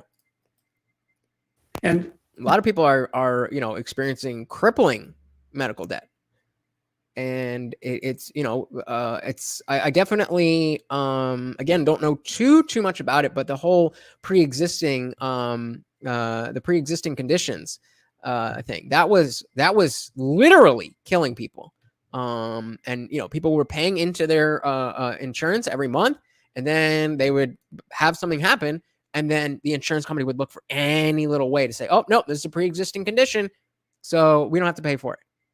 It's like, that's what? What have I been paying you for all this time if you're not going to ensure that I'm good about this or good with this? Yeah, Semper, I think I'm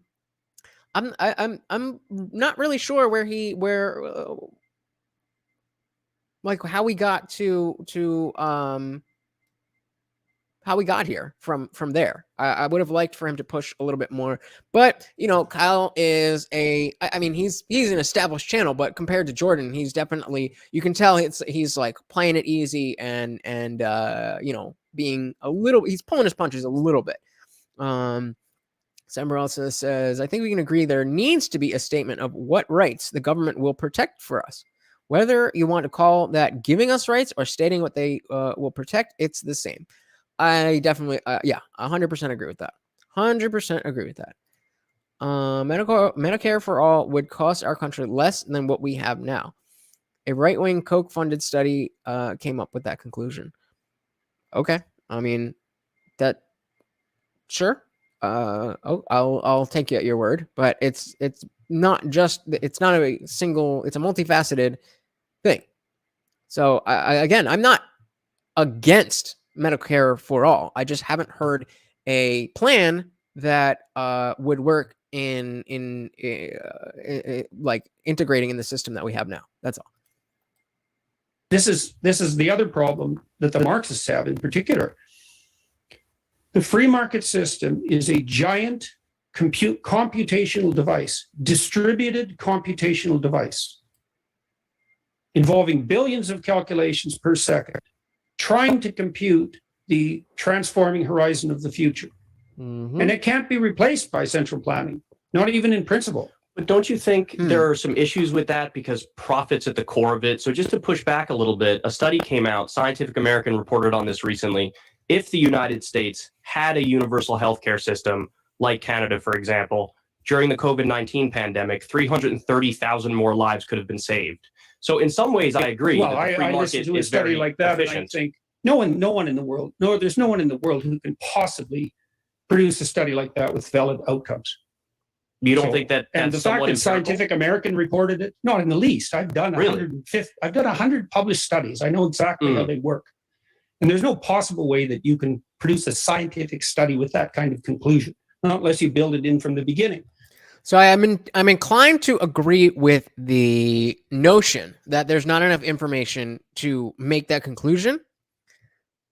But the fact that he's immediately saying that it can't be true is rubbing me the wrong way. I would love for him to ask about, okay, what did they say? What was the parameters? What was the methodology? How many people did they use? Things like that, instead of just saying, oh, no, that's wrong. I would have much preferred that. Again, maybe he knows, he definitely knows more than I do about doing studies. So maybe there's something there.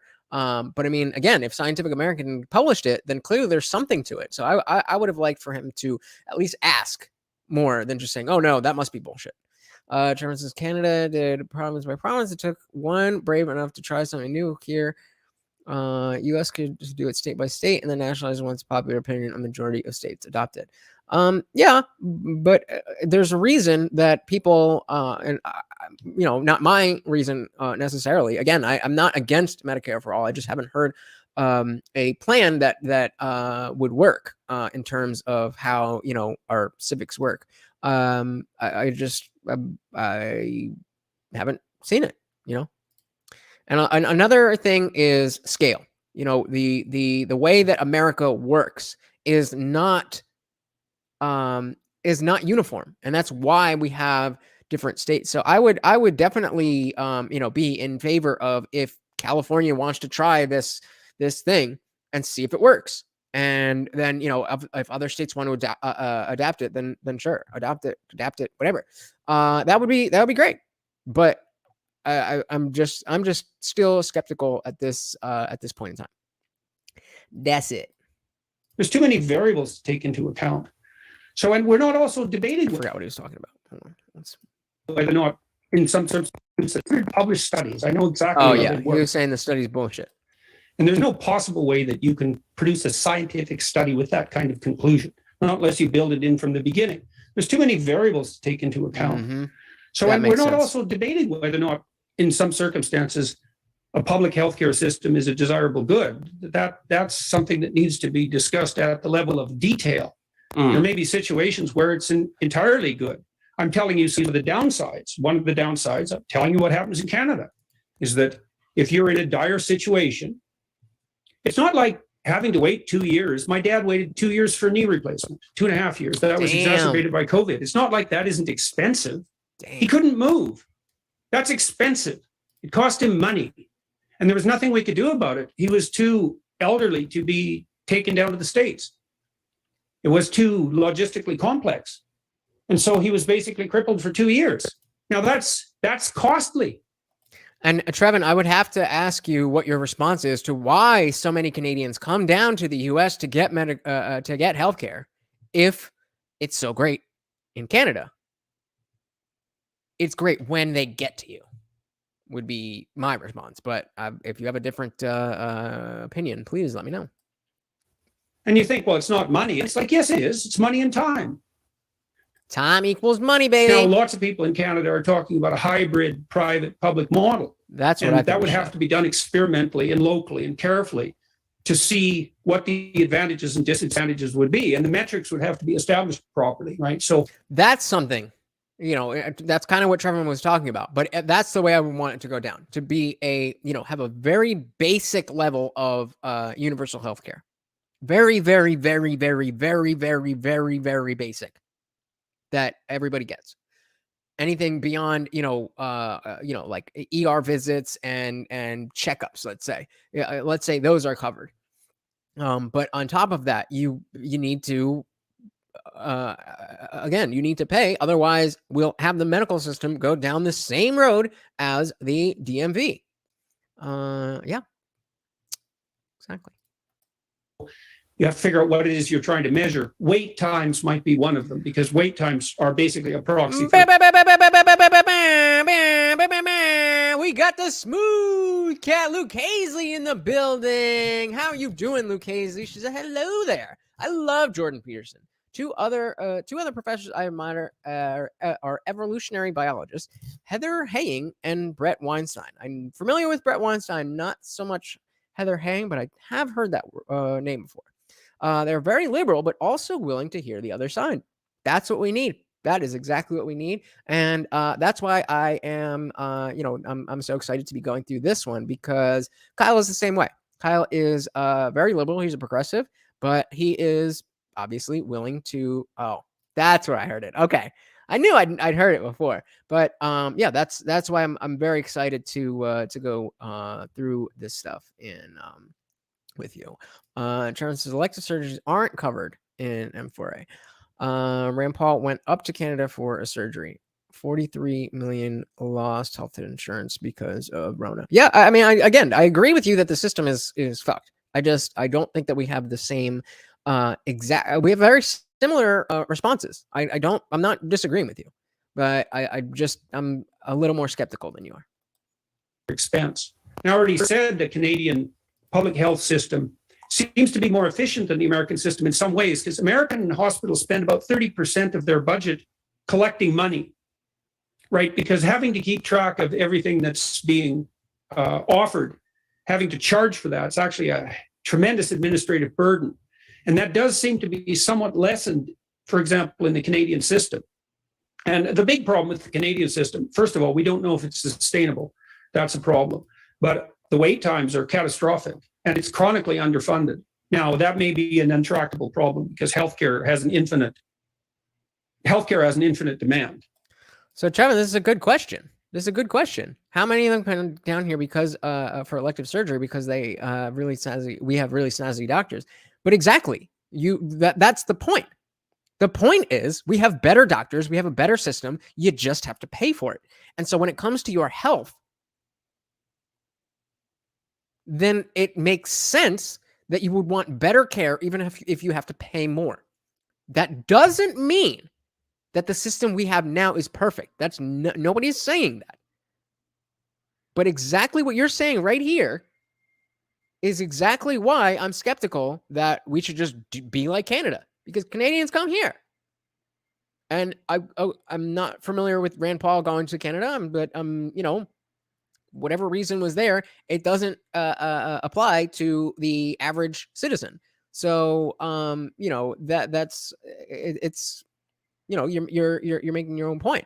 And again, sending people to Canada for cheaper meds, yes, that is because of the insurance companies. That's not because of the capitalistic nature of healthcare itself. It's because of the government and the insurance companies setting up so many roadblocks and regulations that everything has to be paid for, and studies have to be done, and this and that and that and that. So it raises the prices and it allows people like Pfizer to price gouge and stuff. I know how you hate that price gouging. You think the jab was free because you didn't pay for it when you got it? Right, because people pretty much spend everything they have if they're dying. I mean, I would just say we have wait times here too, because 45,000 people die every year in the U.S. because they don't have health care. That's a wait line that's littered with dead bodies. So I'm not making the case. I'm not making the case that the American system is preferable to the Canadian system. I haven't made that case. Okay. So I'm saying that we don't exactly know how to negotiate this going forward. The part of it now, there are some people in the U.S. that face terrible wait times and can't get access to hospitals at all. I'm saying that there are people in the U.S. who don't face that, and everyone in Canada faces it. And it doesn't seem to me the least bit reasonable that if I have excess resources, even those that could be devoted to subsidizing the health care for poorer people, if I was willing to pay a premium for more rapid healthcare delivery, and one of the consequences of that would be that I would subsidize with my own funds the surgery or medical treatment of someone who was in more dire economic straits, why shouldn't I be allowed to do that? Why? That's a question, Trevor. Trevor, I would like you directly to answer. And the sound is on that end, not this one. So let's run over that one more time, and specifically to good wait time, good price, exactly. So yeah, Trevor, I would love a direct response to Jordan Peterson's question here. For more rapid health, if I was willing to pay a premium for more rapid healthcare delivery, and one of the consequences of that would be that I would subsidize with my own funds the surgery or medical treatment of someone who was in more dire economic straits, why shouldn't I be allowed to do that? Why shouldn't you be allowed to do that? That's the issue when it comes to this Medicare for all or universal health care, is that you don't have the option of benefiting from your capitalistic endeavors. If you have more money, you should be able to buy more things.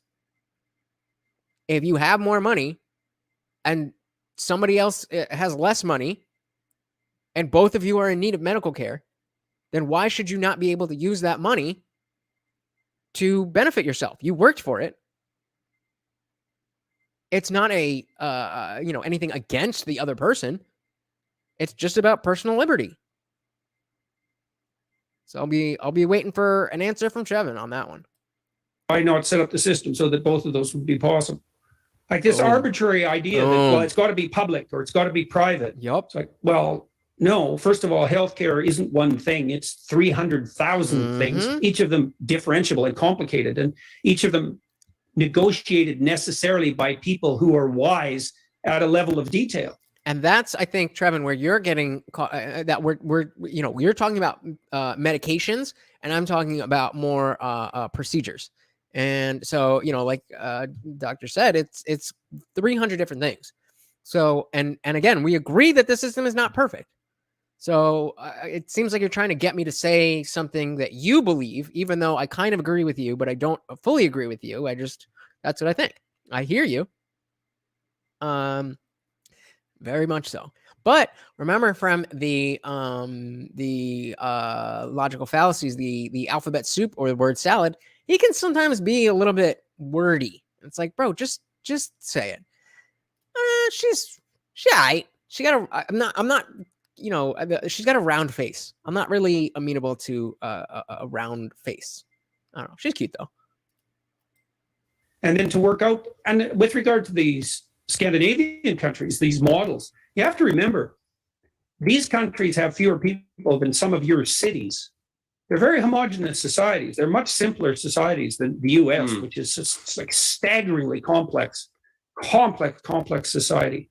And so a lot of the solutions that work in Scandinavia, it's not obvious that they'll scale to a country the size of the US. Maybe they'd scale at the state level, possibly. And, some of your states are experimenting with more left-wing approaches to problems of education and healthcare and so forth. And good, that's another big advantage to the US system, is that because you have a federated system and the states have a fair bit of autonomy, you can run experiments at the local level and see what works if you get your metrics right. I mean, that's complicated, but it's definitely advantageous. That's a free market system too. It's just a free market system of states. So let's move on from healthcare. I don't want to get bogged down in healthcare. It wasn't my intent for us to go. Hey, we got us knuckles in the building. What up, bro? Happy to have you. Minutes on this because there's so many other things I want to talk to you about. Let's go real simple here. If you were an American citizen, you were here in the 2020 election, would you have voted for Trump, Biden, nobody, or a third-party candidate? I don't know. It's very hard to answer those questions until you're actually in the situation. When Clinton was facing off against Trump, for a very long time, I felt that I would have voted for Clinton. I felt that she had at least the administrative background and the governmental experience to know what the job was and to handle it. I felt that Trump was a wild card, which he most definitely was. Then I went to this, the night of the election, I went to this Republican gala in Canada at a private club watching the election, and they did a straw vote there.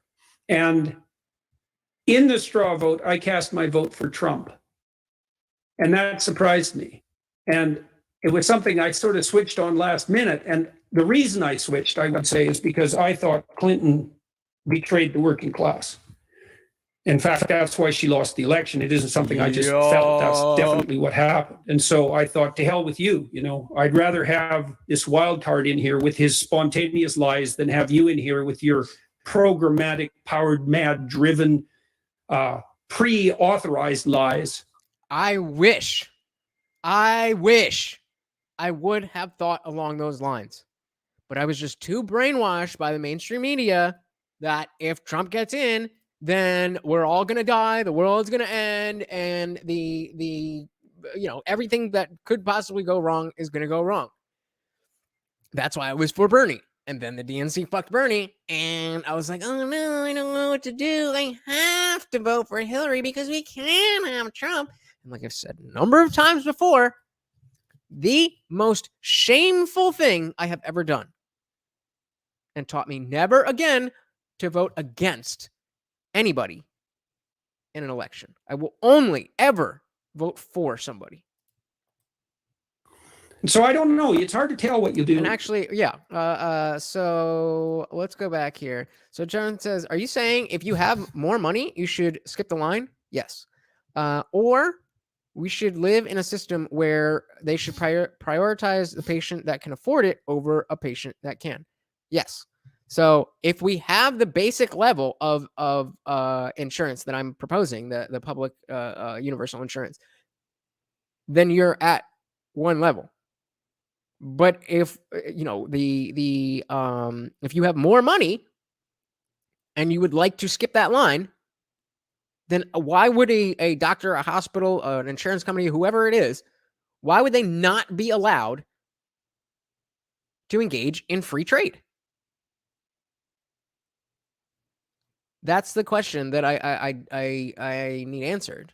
Because yes, I am saying if you have more money, you skip the line. You ever been to Disney World? They have fast passes. You ever been to Six Flags? They have fast passes. You ever paid for overnight shipping? Is it more, the same, or less than standard shipping? It is what it is, man. I mean, yeah. In a situation until you're actually in it. Do you think Trump as president in his 4 years also betrayed the working class? Not in the same manner, no. Really? I think Trump did some things that were really quite spectacular. One of them. Like what? Well, how about no war?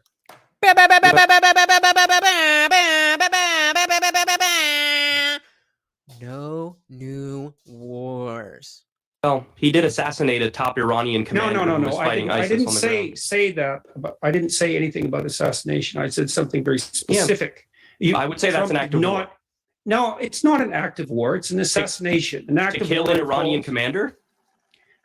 I don't understand the point you're making. Well, I'm trying to say if the Iranians killed one of our generals, we would call that an act of war. We do it to them and it's not an act of war? All right, then I guess we have to differentiate between an act of war and a war. What you have right now with Russia, that's a war. And Trump did not engage the U.S. in a war of that sort. And so that was a signal contribution. He also established the Abrahamic Accords, which have got nowhere near enough attention, not near the attention they deserve. Facts. And the people who negotiated that should have won a Nobel Peace Prize, because that brings the possibility Like of peace Obama? to the Middle East. And that was a big accomplishment, both of those things. I gotta stop. He addressed this, Trevin. You're not listening. What new war was started? What new war was started?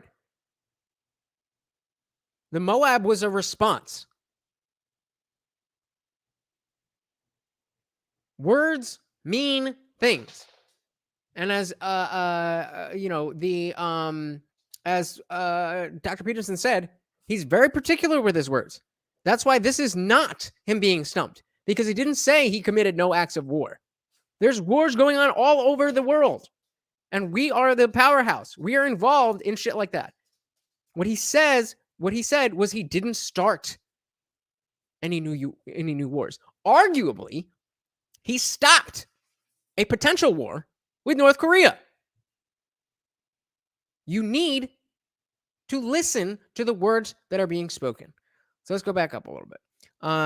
You're saying that we don't have a universal basic level, though. I understand that. That is precisely what I've been saying. Again, if you were listening, you would understand that I said that we should have that universal basic level. I don't think so. I mean, that's, 2024, November 2024 is a while away. I do not see myself voting for Trump, but I could see myself voting for a Trump DeSantis ticket.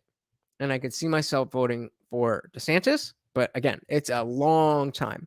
And who knows, maybe some Democrat will come out of the woodwork and be against all this woke shit. And we find out that actually all these super wokesters are a very small portion of the country, and that we get a legitimate moderate Democrat. Maybe they'll be better. I don't know. It's yeah. I'm definitely now that you say that, I'm definitely not advocating for the model where you get put in a concentration camp if you don't get jabbed.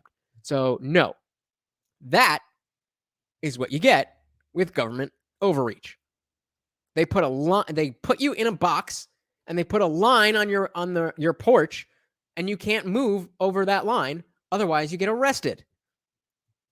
That is not the role of the government in my eyes. According to who? According to who? What does that even mean? Summer says one of his last posts before he got banned from Twitter was basically Chinese war propaganda. However, Semper agrees with JP. Interesting. Yeah, he specifically said no war.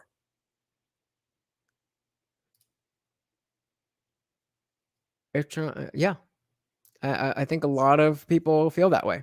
A lot of people feel that way. But yeah, it's a long way. It's a long way away. Well, I'm chill, baby girl. I'm chill as a cucumber. Do you consider the giant increase in drone strikes under Trump? Trevin, do you understand that I am hosting a show right now? Do you understand that? It doesn't seem like you get it. You want me to stop the entire show to look up something that you think you already know that I don't care about. Type a 1 in the chat if you want me to do this. Problematic? So let's back that up since we were a little bit disrupted. Oh yeah, let's go all the way back to where he said no war.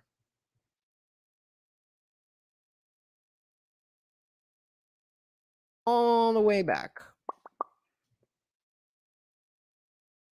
Some things that were really quite spectacular. One of them. Like what? Well, how about no war? Well, he did assassinate a top Iranian commander. No. I didn't say that. I didn't say anything about assassination. I said something very specific. Yeah. I would say Trump, that's an act of war. No, it's not an act of war. You're getting there, Trevin. Roll back the tape. Did I ask what are the 14 characteristics of fascism? Did I say that? Or did I say according to who? Listen, you got 2 ears, motherfucker. I mean, you're not listening to him. You're not listening to me. You're just back here talking. Or it's an assassination. An act to of kill war an Iranian commander? I don't understand the point you're making. Well, I'm trying to say if the Iranians killed one of our generals, we would call that an act of war. We do it to them and it's not an act of war? All right, then I guess we have to differentiate between an act of war and a war. What you have right now with Russia, that's a war. And Trump did not engage the U.S. in a war of that sort.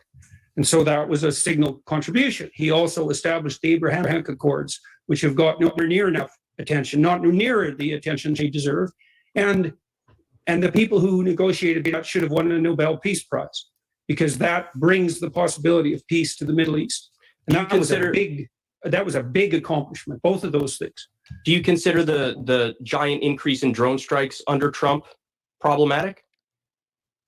What do you mean problematic? Do you mean desirable? Do you, because you said, oh, he didn't get us in a new war, but I would consider all those bombings, which are illegal, by the way, an act of war. Do you think that's again, this is a semantic debate. And I think that we may even see it, that he will concede. Yes, I didn't say Trump never did anything that has to do with war. He specifically said Trump did not start a new war. And whose plan got fucked up by the next president to get out of Afghanistan?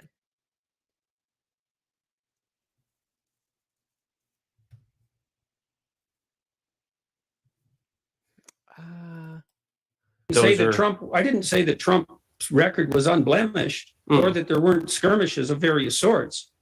I'm not trying to paint him. I'm not trying to paint him beige, or I'm not trying to whitewash him.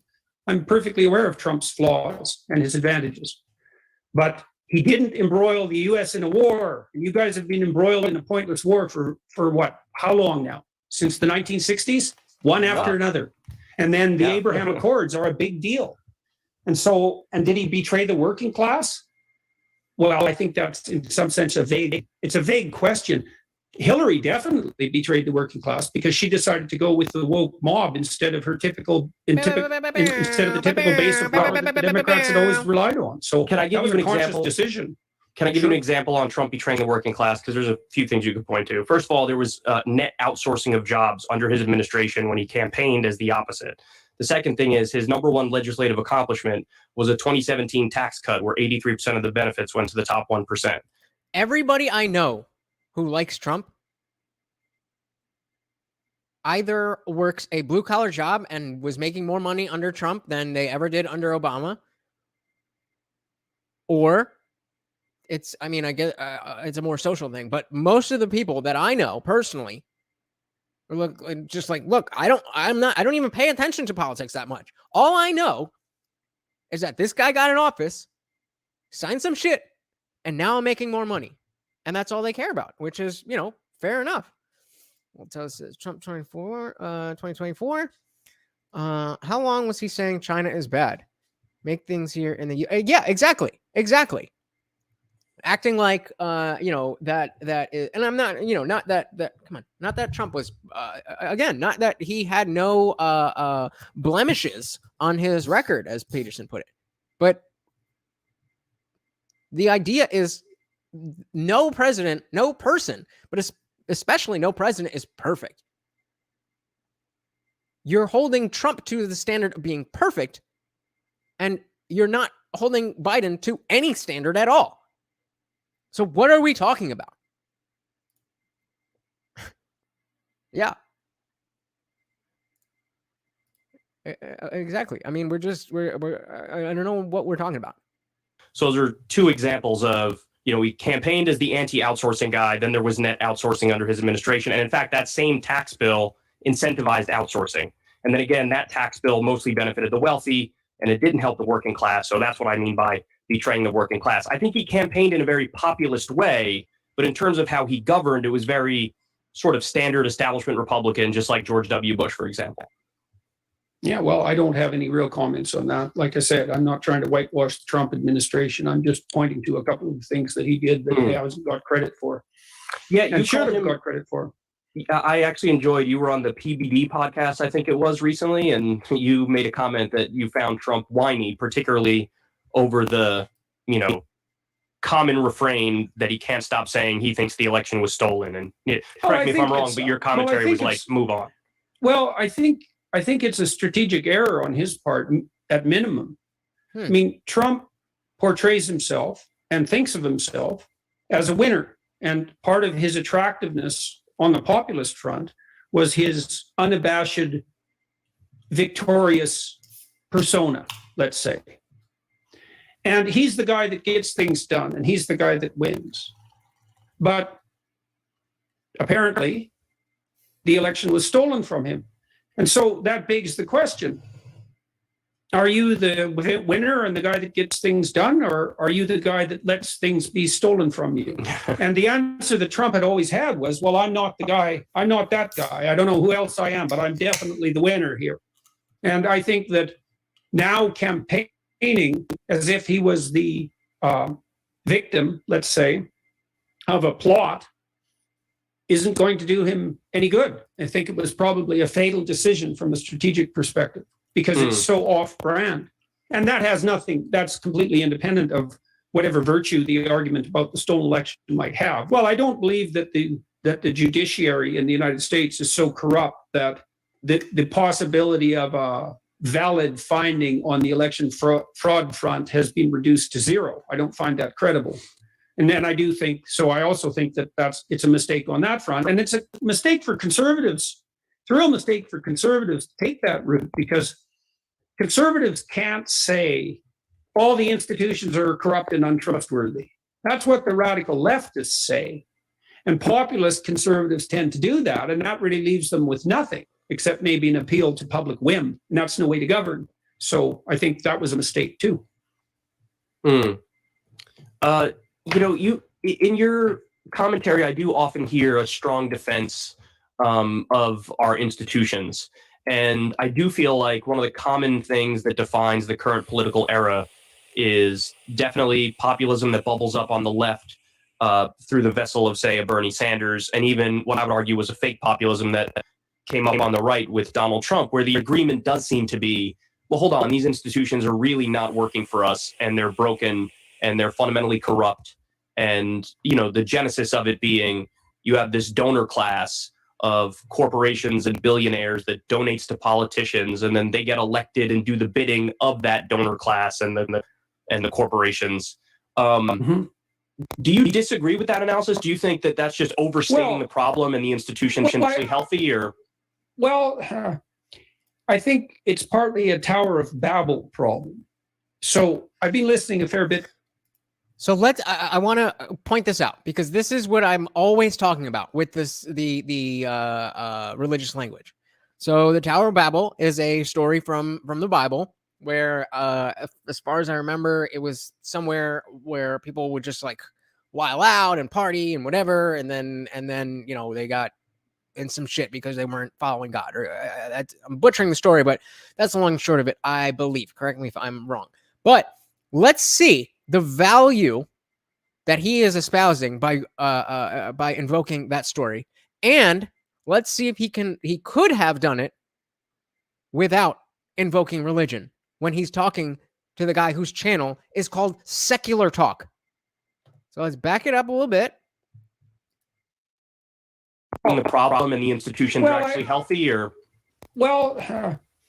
I think it's partly a Tower of Babel problem. So I've been listening a fair bit to Russell Brand, who I quite like. Russell is very, very smart. He's definitely one of the smartest people I've ever met. He's unbelievably sharp. And he differs in his political utterances from me to a substantial degree, although there's a fair bit of commonality as well.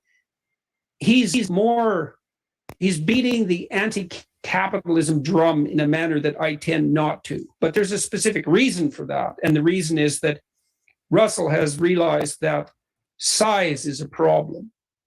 And, the lefties tend to be skeptical of big government, and the right-wingers tend to be, the lefties tend to be skeptical of big companies, right, and the right-wingers tend to be skeptical of big government. Right. And I think the right way forward through all that mess is that we should be skeptical of big. Back in 2008, there was this mantra that was passed down from on high, too big to fail. And that was not only wrong, but anti-true. So something anti-true is literally the opposite of what's true, not just a lie, not just a misstatement. And the real, the proper response to the 2008 crisis should have been so big that it inevitably must fail. And so when people are skeptical... I completely agree. I try to like Russell Brand. I like what he says, but I never click on his videos because I'm just like, I agree with him on a lot of things. He, talks about things that I care about, but I don't know what it is. I don't know. Not my cup of tea. But I appreciate him. I just don't, I'm subscribed. I agree with Semper. Of institutions, that the skepticism should be levied somewhat more carefully in two ways. One should be, all institutions tend towards anachronism and corruption as they age, and they have to be constantly updated. Does anybody know what anachronism means? Anachronism. Oh, God damn it. Come on. Anachronism. Anachronism means a person or thing remaining or appearing after its own time period, or an error in chronology. But let's try that again.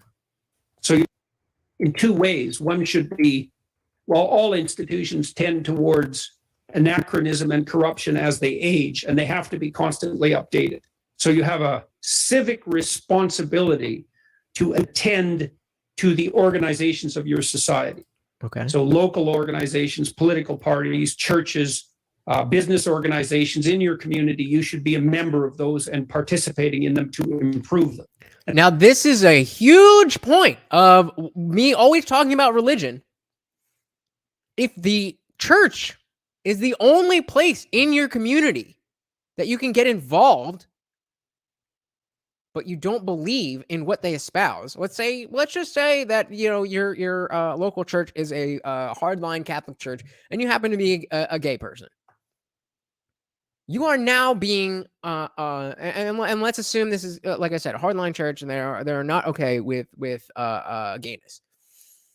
Now you don't have the societal blocks to just say, okay, I want to help. How can I? You would have to build that on their own.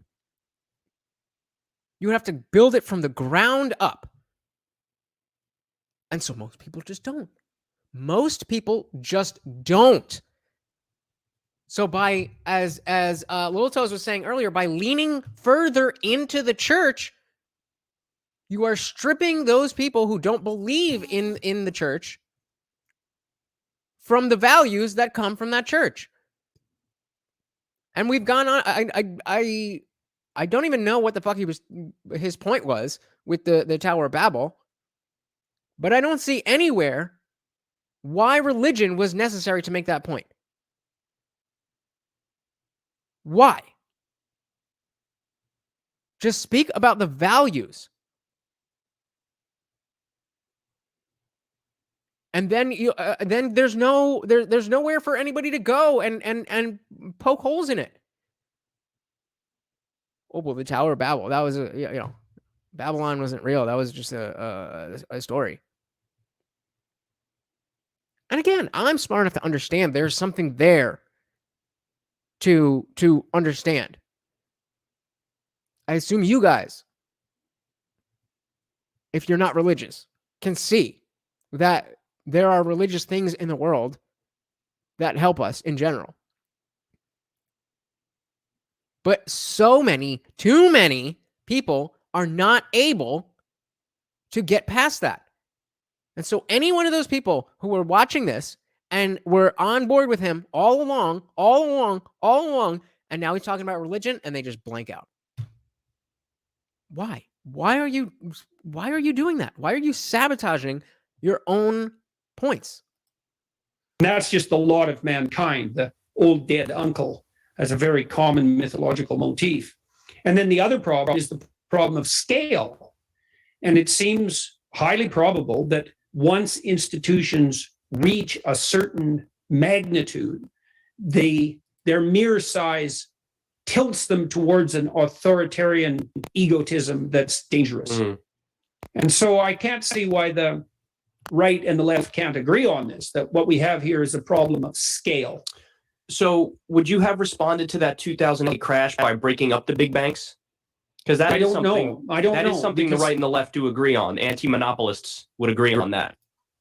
Yeah, well, I mean, I have an objection in principle to overweening and large. I don't like centralized organizations. Right. I think they're inefficient and authoritarian. And I don't know what I would have done in that specific situation, because generally in complex circumstances like that, the devil's in the details. But do you have any thoughts on the bailouts in 08? Any thoughts? Yeah, like how basically the government came in. Yeah, that's a pretty common saying. Do you have any thoughts? Meaning, what do you think about it, bro? Come on. Now you've got somebody being obtuse. Rushed in, propped up Wall Street as everything was crumbling, and sort of let the homeowners defend for themselves. Well, it seems to me that the money went with the wrong people. I think it would have been more difficult to prop up the mortgage holders. It would have had the same effect eventually on the banks. So I think that, there's a fascist element to that. So fascism, the word is derived from the word fascis, and that means to bind together. And so fascism is the unholy alliance, let's say, of media, corporation, and government. Bars. And I think that 2008 bailouts, like so much of the globalist idiocy that pervades our society today, is essentially fascist in its nature. And I think that's extremely unfortunate. Guys, I'm 2 likes away from 10. If you haven't, please hit the like button. I would love it if I could get double digits on this guy. And extremely dangerous. So, the 2008 financial crisis was a strange bird because it was the consequence of a brilliant technological innovation. Look how fast that was. Thank you guys so much. I really do appreciate that. I know I could be cheeky and whatever, and I don't want to break this up too much, but I really do appreciate that. Thank you so much. No one expected the consequences of that innovation to be as dramatic as they were. So basically what happened was that, every mortgage has a risk, right? And some people are rated less risky than others. So you can imagine each mortgage has a specific risk. And then you could imagine bundling together mortgages of a certain risk, maybe a 2%, 3% default rate on average. Bundle 1,000 of them together, you average across the risk. statistically. And then theoretically, you can discount the risk. For the views, bro. YouTube is a game. It's a market. Jordan Peterson gets views. So he's an interesting guy. And this is an interesting, I find this conversation interesting. That's as much as that's what we're, whether it's me or Kyle or Peter, that's what we're doing. We're trying to have interesting conversations. And that was the idea of putting these mortgage tranches together, bundle risky investments together, stabilize the risk, offset it financially, and sell the resulting tranche, the grouping. Brilliant, bloody brilliant idea. But what no one expected was that linking mortgages together like that would link housing prices together across the entire country. Right. But no one saw that coming, eh? And they were subprime, so they shouldn't have really been giving out those loans in the first place. Well, that's hard to say. No, that's hard to say. You don't want to say that too quickly, because remember that for decades before that, it had been government policy on the left and on the right to try to facilitate the purchase of homes by people who weren't doing so well economically. And what that meant was that mortgages were going to be extended to people who had a higher credit risk. And part of the purpose of aggregating the mortgages together in these tranches was to decrease that risk so that more people could have houses. Now, you could argue that it was a bad idea to try to ensure that people who were economically unsustainable or unreliable for whatever reason had access to enough money to buy a house. Yeah. Okay. So that's a big point about, it was supposedly a good thing that people could get loans for homes, but then we gave the power to the banks to give predatory loans, and people are just not responsible. And so if it's, your money in a bank, then you're trusting that bank to loan that money out properly. I mean, I hope you know that your money's not just sitting in a fucking box somewhere. You give them their money and they loan out that money, and they just say, no, we got you. If you need to take out $100, $700, whatever it is, we got you. But your money's not sitting anywhere. You don't have a pile of dollars anywhere. That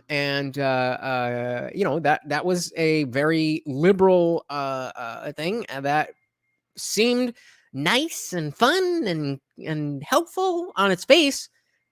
But how did that turn out?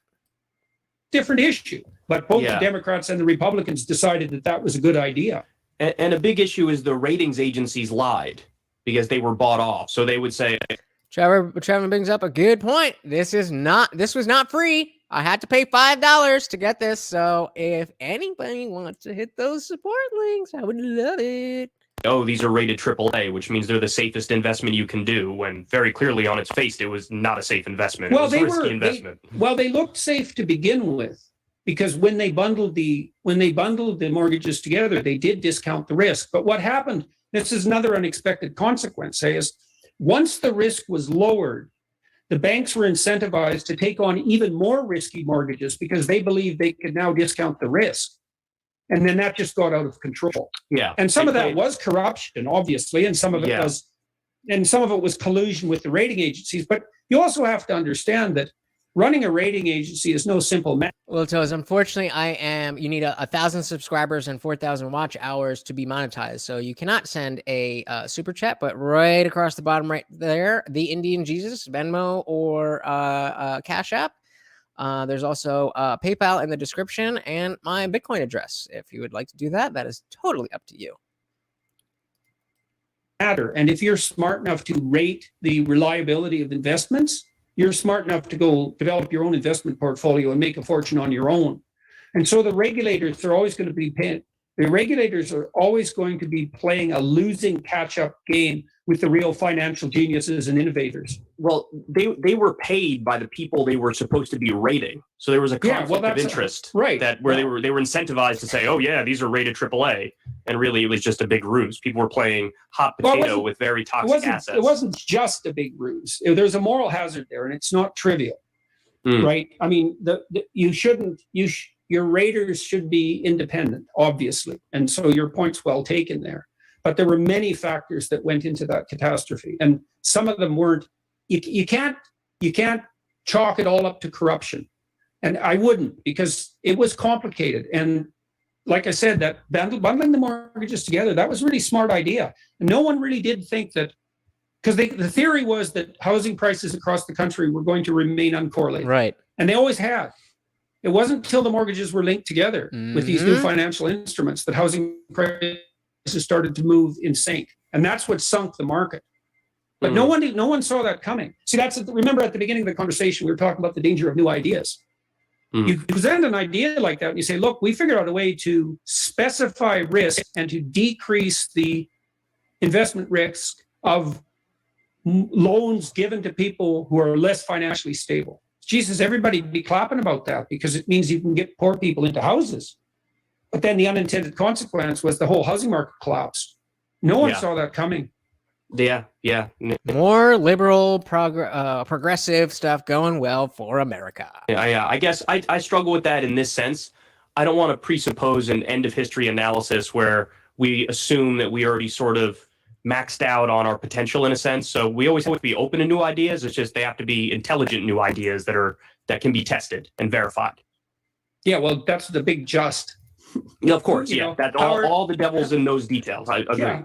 Well, that's also why we have free speech, by the way. Is so correct. We can test these ideas before we implement them in principle. I'm as staunch a defender of that as you can get. In fact, while we talk about that, so I noticed just the other day you were banned from Twitter. Now, I'm somebody, nobody can argue against my lefty credentials. Everybody knows I'm a man of the left. Having said that, my solution on this issue of social media censorship has always been, look, we need to expand First Amendment protections. And the way you do that is to regulate these big social media companies like their public utilities.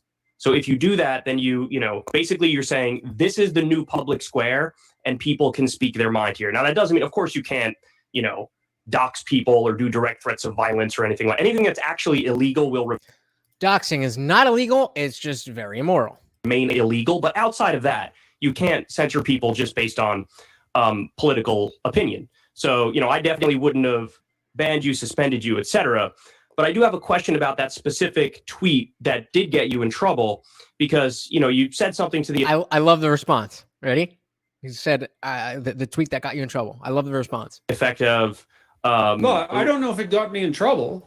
I don't think I'm in trouble. Twitter banned me, but I don't consider that trouble. That's fair enough. Fair point. But you said something to the effect of, remember when pride was a sin and the criminal physician... And Ellen Page just had her breasts cut off by a criminal physician. Exactly. So my question is the physician really criminal? If you agree that adults can decide to transition, then why would the physician be criminal? Don't adults have that right if they want to transition? I want to do, can I do? No, I just want you guys to answer. So Kyle's asking if this is an adult we are talking about who decides that they want to transition, is the doctor a criminal? Type of 1, if you think that doctor is criminal. Type of 2, if you think it's all good. And I need to hear from somebody because I want to wait until I get an opinion until I let Dr. Peterson talk. So I'm going to give me a 1 or a 2. A 1, a 2. Boom. Hey, we got Miguel in the building. Welcome, Miguel. Welcome back, buddy. Haven't seen you in a minute. Glad to have you back. Well, Will Toes is on that, get that money. So thank you. Yeah, I want to see how Dr. Peterson lines up with you guys. So is that doctor criminal? Because not everything legal isn't criminal. Not everything legal isn't criminal. I agree with that. But I'm with Will Toes here. I'm 1,000% with Will Toes. I don't care if you want to mutilate your body. I've got ink all over You know, when I was younger, I had half-inch. Oh, you can't say that anymore. But I had half-inch gauges in my ears. I had a lip ring. I was an adult. Why am I not allowed to do those things? I still got, you know, the not scars, but and my ears aren't like fucking droopy as shit or anything. But you know, you can, if you look closely, you can. Oh Jesus. You can see there's a hole there. Hold on. Struggle streaming. Thank you guys for hanging on while I'm being retarded. Wait. All right. And I think that Jesus Christ. Trevin says Kyle's letting him dead name like that. It takes nothing to use the name adults want to go by. Jordy's just an ass, too. Fair enough. And I think, right, I think this is a better way to put it, that not everything legal is moral. But I agree. Well, I don't agree with Trevin, but I do agree that it is nonsensical to say that an adult, an adult human being can't decide what they want to do with their own body. Let's see. And do they have that right? See, I would have left Ellen Page alone if she hadn't been parading her new abs in a fashion magazine. And they get into this. So if you're wondering why I'm not stopping giving my own things, I want you guys to hear it, the whole thing. So I'm even going to back it up. I'm going to back it up to the question. Criminal. The criminal physician. And Ellen Page just had her breasts cut off by a criminal physician. Exactly. So my question is the physician really criminal? If you agree that adults can decide to transition, then why would the physician be criminal? Don't adults have that right if they want to transition? Yes. And notice how he's taking a minute here. And his only response... Not everything legal isn't criminal. That is not an answer to the question that was asked. That is not an answer to the question that was asked. That may be true, but he asked you a very specific question. It was not confusing. You sat there and you thought about it, and you realized that you don't have a good answer for that. So you come up with a logical fallacy. Who knows it? Who was here for the logical fallacy stream? And you'll know exactly which one he's doing right now. Until it says, well, being nude in public is technically my body, right? Yes, but you are exposing you're allowed to do with your body what you want, but you're not allowed to expose yourself to other people because they have the right not to see your body if they want. Charles says, words have meaning. Glad we agree. Not everything legal isn't criminal. Does he know the meaning of those two words? I'm pretty sure he does. You said words have meaning earlier. What's Jordan doing? I'm disagreeing with him, bro. Like you come here trying to like nail me to the wall. I'm with you on this. I just said I disagree with Jordan Peterson. I'm sorry if I'm not the asshole that you're trying to make me to be. But I already said this. I already said this. I don't know what else I can do. And do they have that right? See, I would have left Ellen Page alone if she hadn't been parading her new abs in a fashion magazine. How many kids do you think she can convince to convert? One? Yeah. 1,000? Well, now we have an interesting point. I still disagree with the page person's right to do with their body whatever they feel like. But to pretend that, you know, being in a magazine for it after your double mastectomy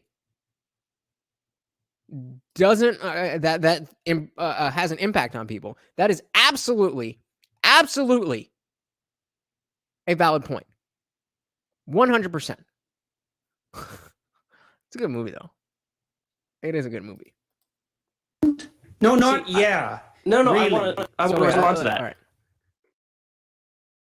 So yeah, he was saying if you hadn't been parading his new, actually, I don't even know what pronouns I'm supposed to use. So Elliot Page, I hate this shit.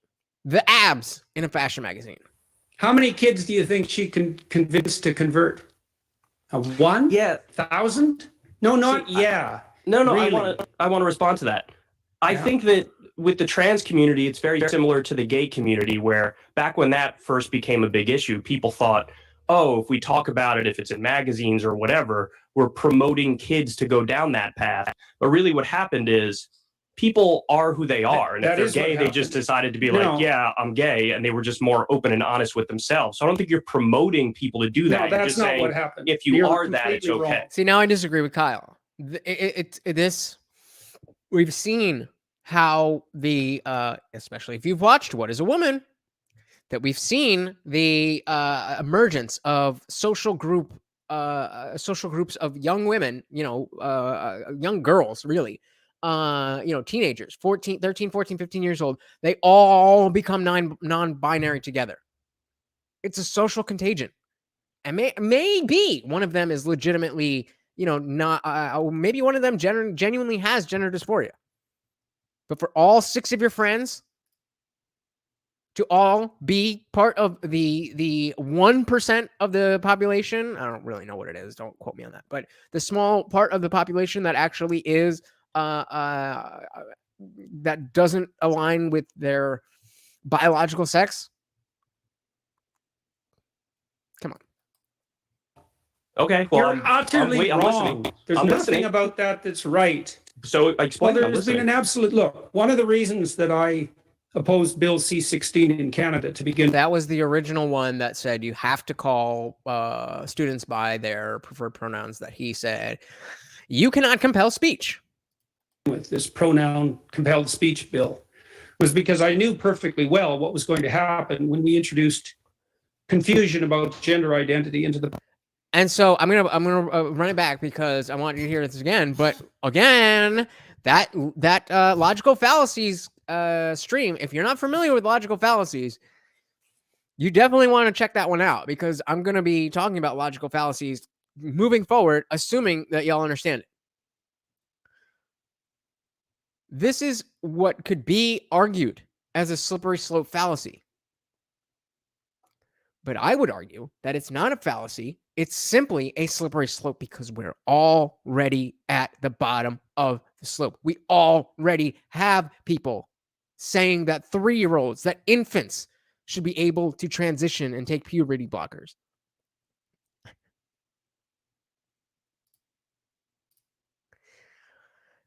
I don't know. But Trevin, you're missing the point. You're missing the point.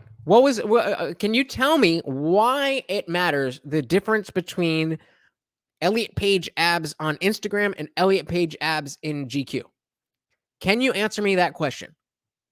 Trevin, that's a direct question to you, and I'm willing to have this conversation, but I need you to answer that question directly. Do you think there is a difference between someone's personal Instagram page and a public magazine? Public sphere. Now, the argument was that if we left people with gender dysphoria alone to make their own way and stop torturing them, that we would decrease the mental health load on those individuals. And their own way and into the public sphere. Now, the argument was that if we left people with gender dysphoria alone to make their own way and stop torturing them, that we would decrease the mental health load on those individuals. And my analysis as a clinician was that for every one person of that sort that we hypothetically saved, we doom 1,000 more as a consequence of confusion and social contagion. I knew the literature on psychogenic epidemics. They used to call that mass hysteria, and it's a literature that goes back about 300 years. Yes. Remember how I asked you a question and you couldn't answer it, and then you asked me a question and I said the answer? So until you answer my question, your comments will stay to the chat. You can say whatever you want. I'm not going to ban you, but I asked you a direct question, and it's disrespectful to not only ignore me, but then insult me. And whenever you introduce often when you introduce social confusion, you can produce a psychogenic epidemic, especially among, generally it's adolescent females who are most susceptible to it. So I thought, oh, well, what's going to happen is we'll produce a psychogenic epidemic of gender dysphoria among adolescent females. And that is exactly what's happened. And it isn't the fact that we freed up people who are in doubt about their identity to be who they are. That may have happened in a tiny minority of cases. It's absolutely and definitely the case that we've doomed thousands of kids to brutal, mutilating surgery and premature sterility. And we've done that on the altar of our hypothetical moral virtue and compassion. Look, I read a corporate. That's originally why I wanted to pause it, but I didn't want to go back on my own saying by directly responding to Trevin insulting and not answering my question. So Lilto says, another thing I see a lot of leftists doing is asking, why do you even care so much? It's seriously degrading. Why do I care so much? Because children are being mutilated. Because society is crumbling. Why don't you care about that, Trevin? I'm not seeing an answer to the question. Analysis. And now there's two. So you've got two questions to answer if you want your comments to be addressed. Of the trans surgery industry. By me. I mean, you guys could say whatever you want. I don't know. Last week, growth rate projection for you lefty types and your anti-core. Oh, JK, that's three questions. So let's back this up because, as usual, Trevin's fucking up the show. Done that. It's absolutely and definitely the case that we doomed thousands of kids to brutal, mutilating surgery and premature sterility. And we've done that on the altar of our hypothetical moral virtue and compassion. Look, I read a corporate analysis of the trans surgery industry last week. Growth rate projection for you lefty types and your anti-corporatism. Growth rate projection, 15% per year. Invest now. A $350 million business as of 2022, projected to expand to $750 million by 2027. No moral hazard there? There's plenty of moral hazard there. And that surgery is absolutely brutal. So what percentage of the population do you think, in your conception of how this is unfolding, what percentage of the population do you think is going to end up being trans at the end of this? Do you think like one day it's going to be like 70% of the country is trans? Well, we know already that about 1 in 5 adolescents now identifies, to use that hated word, identifies as part of the hypothetical LGBTQ plus community. So it's 1 in 5. I don't know what the upper limit is. There's a consulting group in the UK now that's claiming there's 150 different genders. There's actually, I suppose, 7 billion different genders if you want to get technical about it, because everybody's temperament differs.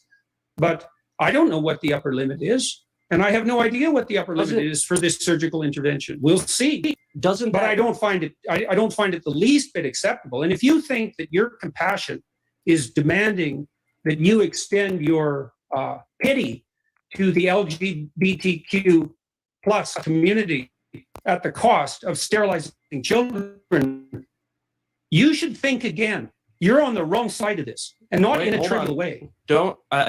I would appreciate if you don't ascribe beliefs to me that I don't have. Remember. All right, finally, Kyle's, stepping up. This is your platform, bro. Doesn't matter. I know Peterson is a big dog, but you gotta handle your own house. My original question was you said earlier in the question that, I said Elliot Page is an adult, and so do you think that he has the right to transition? That was the original question. You made some comments after that. Yeah, but as a star and a public figure and a model for emulation, she also has the responsibility not to entice confused adolescents into a catastrophic decision before they have the maturity to make that decision. I just have to say, Jordan, I think it's a little bit of a moral panic. I just don't see some sort of, frenzy of what would you wanting consider to become trans. First of all, that's a hell of a way to put it. Why don't you take a look at the increase in surgical interventions and see what you think? I mean, how many do you think is too many? Again, look, if we're talking about I'll answer your question. The argument is it used to be very repressed because that's very outside of the tradition and the norm and the standard. And that now we sort of let the boot off the neck a little bit. What used to be suppressed? As the entire LGBTQ community. I mean, it was very recently we even got gay marriage in the United States. First of all, they're not a community. See, again, now I think because this is Peterson's kind of,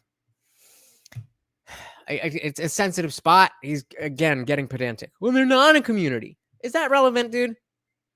You know what he means. Don't be facetious. Well, you understand what is the point this I'm community? making. No, actually, neither I understand it nor you, and that's why we're delving into it. First of all, they're not a community. I would be very offended if anybody said that to me. Community. And then I wouldn't. I would be like, oh, really? So explain it to me.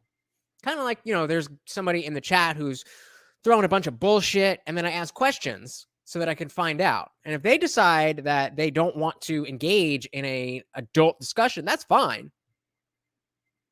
But that's how you speak like an adult. And not looking good on JVP over here. I'm a huge fan, but he's not looking good right now. That's just a catchphrase. It's a buzzword.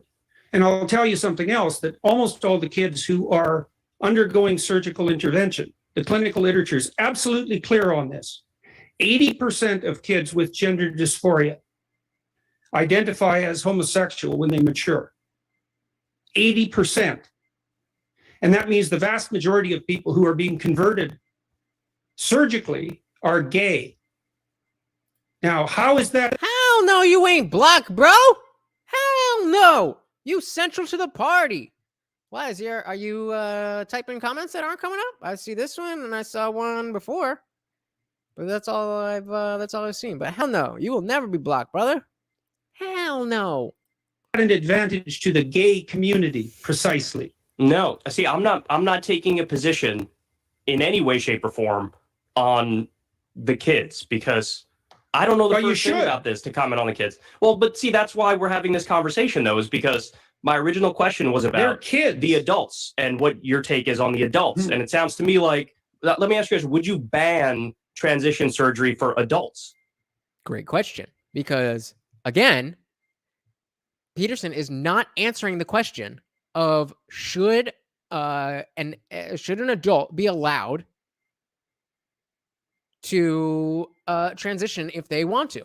In a free society, 1000%, you should be able to do whatever the fuck you want with your body.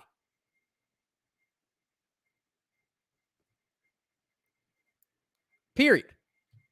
And you should be able to not have to do anything you don't want to do with your body when it comes to, medical stuff. Obviously, if, like we're not talking about, what the fuck I mean. No, you're not playing? Oh, he's thinking. Let's run that back. I don't know.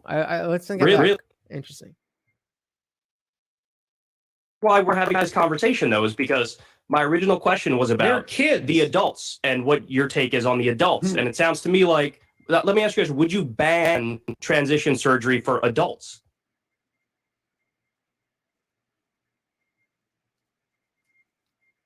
I don't know. I love that little head turn. He was like, would you ban it for adults? Look at it again. Hold on. Transition surgery for adults.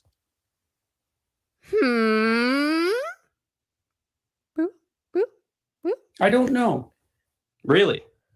I think that's crazy. I think that's crazy to say that you can't say, I wouldn't want to ban adults being able to do with their body what they want to do, aside from something like this, because it obviously infringes on other people's rights to do what they want with their body, aka living. It's crazy to me that you would say that you would want the government to regulate what you can do with your own body that has no effect on other people. Now, again, he's making the case about how many people did this page person influence. I think that's a fair argument, but that doesn't mean that they shouldn't have the right to do it in the first place. Yeah, buddy. Yeah, see you here, Miguel. We ain't forgot about you, bro. Oh yeah, I forgot. You got to answer questions first. Summer says, I think what JP cares more about is the language behind it all, and he's hesitant to give up any ground towards that. The language and promotion of such behavior. I agree, but when you are not acting, when you're trying to do a thing instead of just having the conversation, people can tell. As you've just pointed out.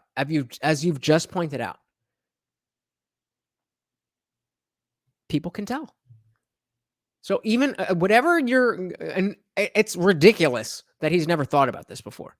What he's doing is trying to craft an answer that doesn't sound really bad, because apparently he wants to ban transition surgery for adults. I am 1000% against transitioning, puberty blockers, anything for minors. But if you're an adult, you do whatever the fuck you want. As long as you leave me alone, the government has no place telling you what to do with your body. None. Yeah, really. We're paying a big price for it. And I think that it was an act of stunning hubris to conduct the first trans surgery procedure. And it's not obvious to me at all that it's been a net social good. And but aren't there some people that are obviously trans who were born in one body, they feel like they're in the other body, and when they're an adult, they can make the decision? And then even from just a freedom and liberty perspective, shouldn't they have that right? Even if they do it and then they regret it, shouldn't they have the right to try it? It's good. So Miguel brings up a good point, because now I'm thinking of like trans ableist people who think they should be, without an arm. And that is a good point. That is definitely a good point that I would not be in favor. Actually, then I still, I don't know. I think I think without legitimate therapy, not gender affirming therapy, real therapy, there should be a prerequisite. But I even think if you're a trans ableist and you want to cut your arm off, you got the money to do it, you've been through therapy,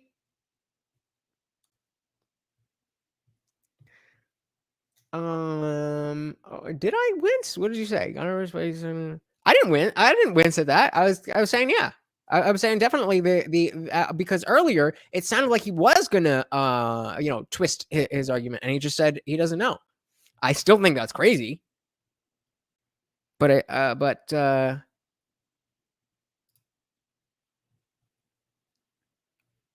yeah, no, yeah. I'm right with you. 100% agree with this. 100%. Good question.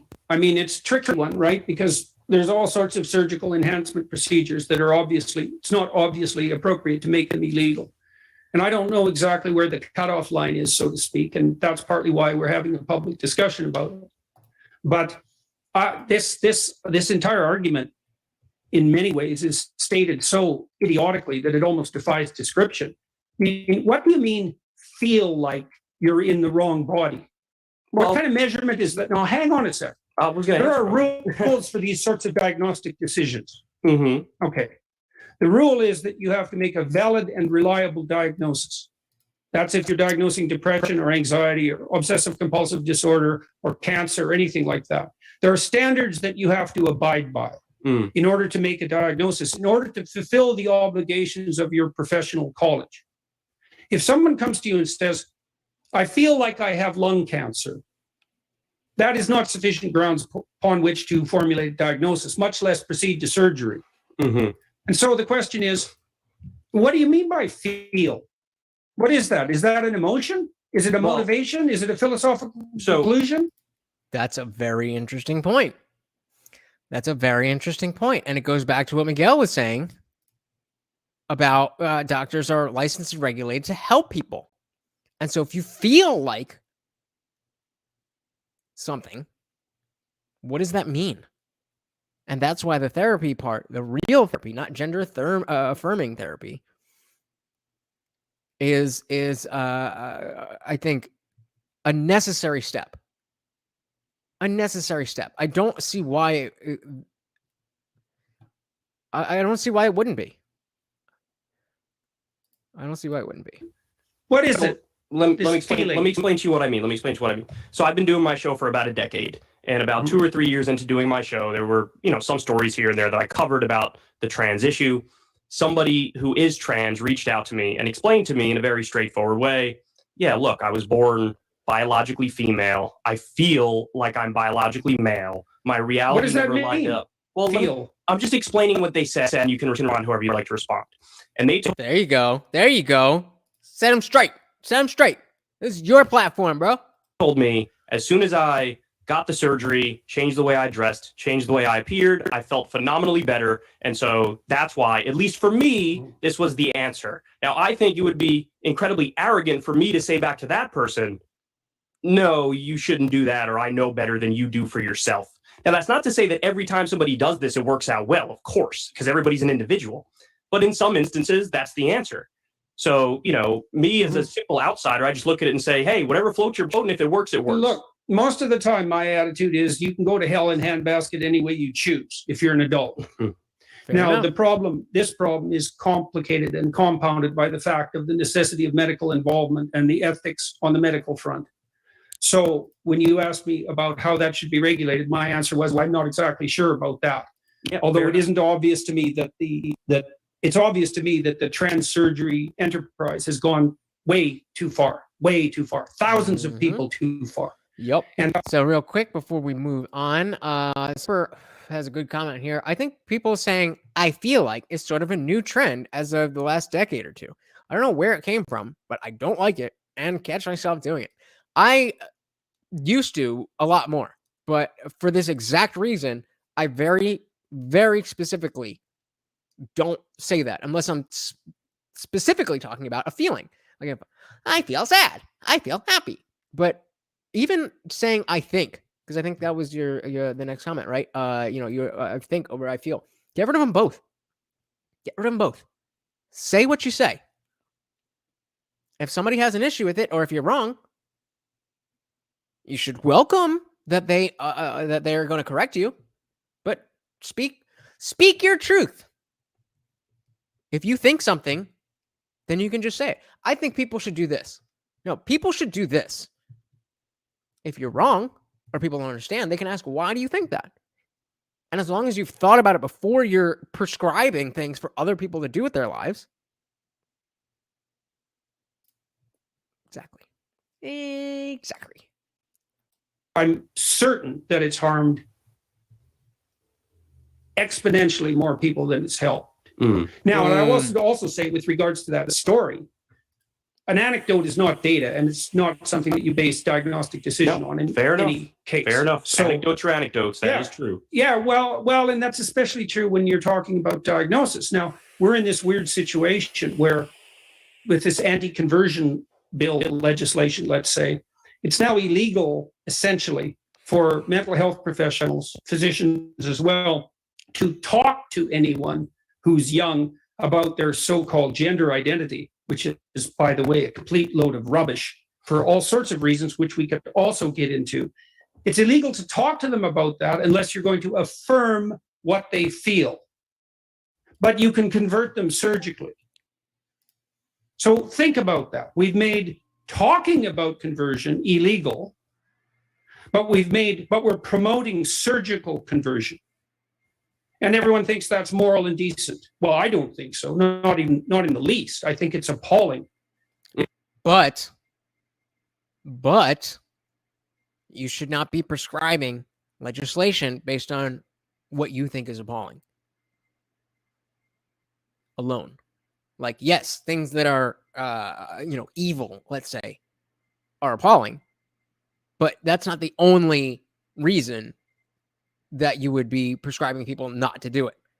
For example, murdering other people or just stealing stuff. There's a difference between prescribing, hey, you shouldn't steal stuff, than saying, hey, you shouldn't transition. Those are two different things. They're two very different things. It's Auschwitz level appalling. There's no excuse for it. And certainly on the diagnostic front, there are actually rules for psychologists there, and the rules are written by the requisite organizations like the American Psychological Association.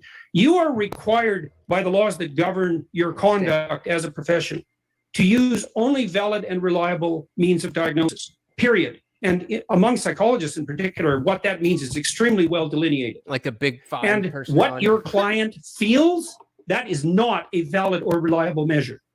And so there's all sorts of examples of that. I mean, people who are anorexic feel that they're too fat.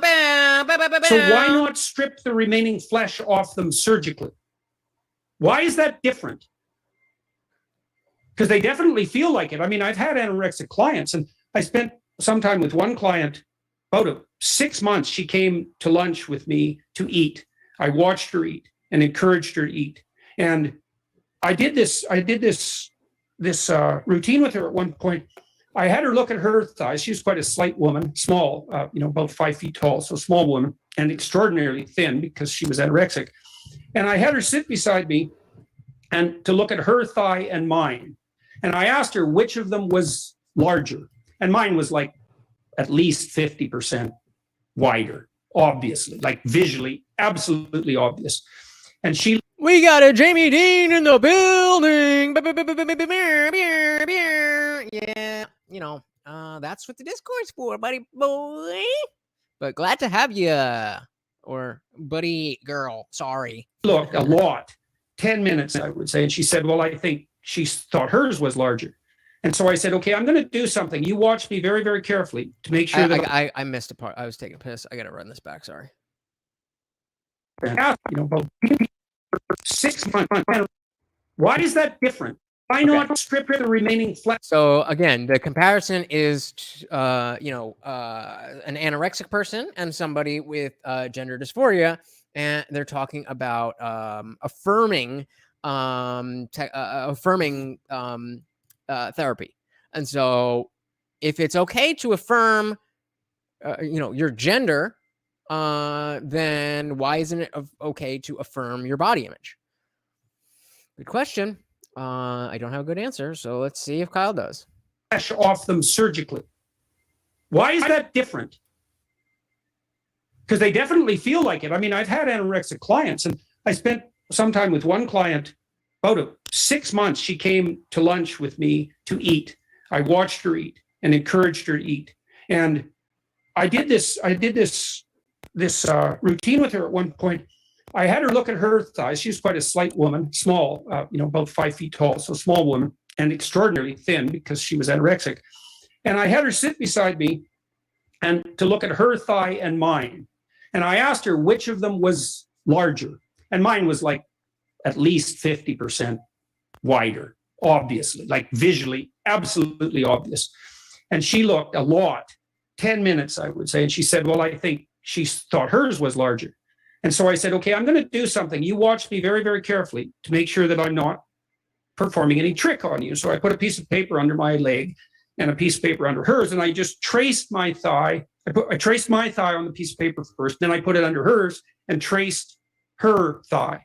And then I showed her the two tracings. And her thighs were 1.5 inches in on mine on both sides. And she probably looked at that piece of paper for 15 minutes. Now, not only did she feel that she was fat, when she looked at her own body, that's what she saw. And there's complicated reasons for that. Like anorexics don't seem to be able to look at their whole body. They look at pieces of their body. And then they can't tell if the musculature and the skin there is fat or if it's thin. They lose the ability to see themselves as a gestalt. And not only do they feel that they're fat, they see that. So again, comparing that to the trans situation, seems very similar. They, my first serious girlfriend had, an eating disorder. It was a mix of anorexia and bulimia, which was so much fun. Definitely do that, JK. But the truth is that her thoughts were not in line with reality at that point. And so if me as her boyfriend or her parents or her doctors were affirming her beliefs and her thoughts, she'd likely be dead.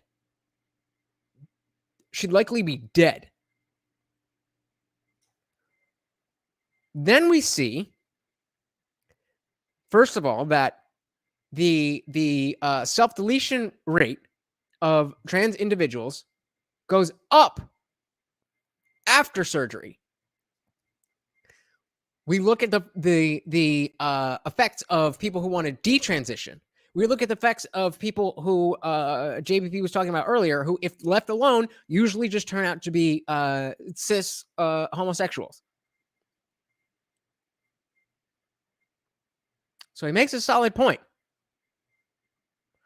So December says, what if we looked at the repercussions of having same-sex or same-gender parents, which I believe is proven? What is proven?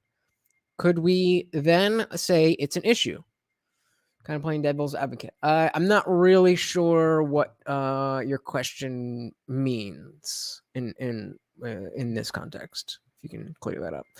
Jamie Dean says, thoughts on putting anorexics under general anesthesia, then placebo liposucking them? Quote, yep, the operation was successful. You're skinny now. I'm going to go with unethical because truth is a value that I don't see. You got to be honest. You can't be lying to your patients, which is exactly why gender affirming therapy is unethical, because you're just telling them what they want to hear instead of telling them the truth. I don't repercussions of what a bigot's hate. Semper, what are the repercussions of being? Actually, yeah, I don't understand either. Miguel says, if trans surgery is okay, then assisted self-deletion needs to be legalized. Well, I actually am way more in favor of the latter, because if you're, especially, if you're sick, if you're old, if you're, in hospice, whatever, then you absolutely should be allowed to delete yourself. Absolutely. Someone says he thinks they're comparable. I mean, I think same gender parents lead to childhood problems. I don't know if that's true. I think even if it is true to some extent, I think the level of single parent household versus two parent households, regardless of gender, I think there's the disparity there is so much bigger and more important than we would 100 times rather have a child in a two-parent same-gender household than in a single-parent household. So I wouldn't personally, I wouldn't personally say that. And you don't have to say never mind. I mean, it was a good, that's what we're here for. We're just shooting the shit. We're just shooting the shit. It was an interesting thought. Correlation does not equal causation. Maybe self-deletion rates increase as time goes on, regardless of affirming surgeries. Yes, you are correct. But there is a strong correlation with 7 to 10 years after transition, self-deletion. And we're talking like 40% of people or something like that. And this is what the activists talk about too, is how much self-deletion there is in this community. So, I mean, it's tough. You can't, there's no easy answer, but just chopping people up and saying, nope, you're good is, in my opinion, not a good answer. What is that? Does that mean they're right? And if they're not right, then how is it that feeling is a valid indicator of identity? And also, by the way, feeling has never been a valid indicator of identity, because your identity is not based on who you feel you are. That is a theory of identity that is so shallow that anyone with a shred of intellectual pretension who utters it should instantly be ashamed of themselves. 2-year-olds think that their identities is what they feel. I mean, it's more of a default defense of freedom and liberty, people to make their own choices. Even like you said, hey, even if you're going to hell in a handbasket. So I don't think it's a crazy position. I understand people disagreeing with it, but I certainly don't think it's a crazy position.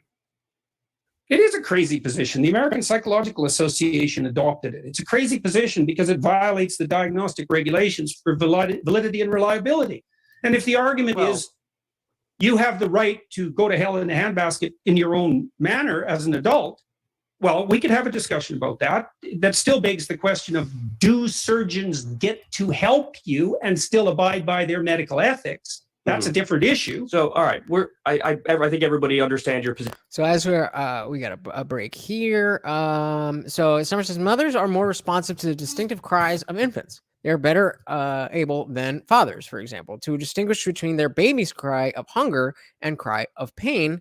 And then goes on to say children who are deprived of maternal care during extended periods of their early lives, quote, lacked feeling and had superficial relationships and exhibited hostile or antisocial tendencies as they developed into adulthood. I'm not disagreeing. What I'm saying is that I think because single parent households are such an issue that we don't have the benefit of saying you needed a man and a woman, regardless of what the numbers are. This all may be 1,000% correct, but my point is that I'm not worried about as long as there's two parents in the household, we're already making strides as an entire country. So what you're saying may be true, and it may be preferable to have a man and a woman, but I also think that there's roles. If you have, especially if you have like a butch chick and a super feminine chick, how much difference are we really getting? And then a super flamboyant dude and a, dare I say, normal dude to get canceled. Like the difference of that versus a man and a woman and that versus a single parent, I think that the disparity is such that we are not in the position to be worried about what the gender of two-parent households are as long as there are two parents in the household. Yep, we could agree with that one. Jumping back and forth, little toes. Hey, John says the answer is most of the time is yes. To what? Bro, I'm not watching. I can't. Clinical experience would suggest that motherlessness, while not studied as extensively as fatherlessness, the fatherlessness causes even greater damage to a child. Interesting. Because the role of a mother is so crucial in establishing a child's ability to trust and feel safe in relationships. And then, when I see single, that's what I'm getting at. So you might be very, you might be 1,000% correct. I'm just not, I don't feel that I'm in a position to make that, distinction. Like, as long as we got two parents in the household, like, let's just work on that. Let's just work on that first. Then, because then we could also talk about how many, I don't even know how to say this anymore, but how many traditional male and female parents have so many other issues that are not attributed to them being a male and a female. There's so many issues that you could have with your parents in general that maybe these specific things that you're talking about are relevant, but compared to, okay, what if you have two gay dudes versus a mom and a dad, but the dad's a pimp and the mom's a crackhead? Like, obviously you prefer the gay couple, so that's where I stand. I'm not really going to pick on the genders as long as there's two parents. Definitely harming. Yep. And around for century. Okay, and your point. So essentially, my point to all of this is that is these things could be reasons why JP sees it all as bad all around and won't say he is for it to any degree. That could very well be the case, but that's on him to say. He's not doing a good job of representing his point. If you're there guessing, or if we're here guessing together what it is that he means. On this now, you're on the record and you fleshed it out. I will ask you, I mean, so to speak. I saw you talk to Dave Rubin the other day, and you made a point that you don't think that gay conversion therapy should be banned, but you also conceded that you don't think it works. So why should it be allowed? First of all, I don't think it was an issue. It was just How many interesting people you were made that doing point conversion? because he said, well, has anybody successfully de-gayed? And your response was like, I don't think so, but it should be allowed, which strikes me That as wasn't like, my. It's very highly unlikely that those particular words were my response, because I tend to choose my words a lot more carefully than that. So yes, I don't believe that there is any evidence that people have been successfully de-gayed, although I don't know the studies. And it's a tricky issue because if there are bisexuals, let's say, which we seem to all agree on, then there are borderline cases. And I suspect that there are bisexuals who decide to live a straight life. Yes or no? Is that true or not? Do you think? I think that's true. I don't know what the point that he's making is, though. If anybody else does, help me out. yeah, but if they're bi, they still have the attraction to the same sex too. So that's always there. It's more about how you is it feel. a continuum? Is it a continuum or are these discrete categories? I think it's all spectrum, yes. Okay, then there's going to be some people who are mostly gay, who are slightly bisexual, who decide to live a straight life. Sure. But they'll always have that same, they'll always have some sexual attraction to the same sex is the point. So they're bi no matter how they live. Heterosexual monogamous men generally have some attraction to other women. True, that's right. So you could say they're technically polygamous. Well, that's right. There's not. That's neither here nor there. A lot of this is decision, and the degree to which people can decide which lifestyle, so to speak, they're going to choose. That's an open question. And all this rush to ban conversion therapy. Well, first of all, it was an absolute catastrophic mistake. Not because there's something good about conversion therapy, but because banning discussion of identity with a therapist completely eviscerates the therapeutic process. This literally is his day job. Literally. This is his job. All you do as a therapist is talk about someone's identity. Mm. And so if you come to me, let's say you're confused and you're young, just for example, and you come to me for a therapeutic conversation.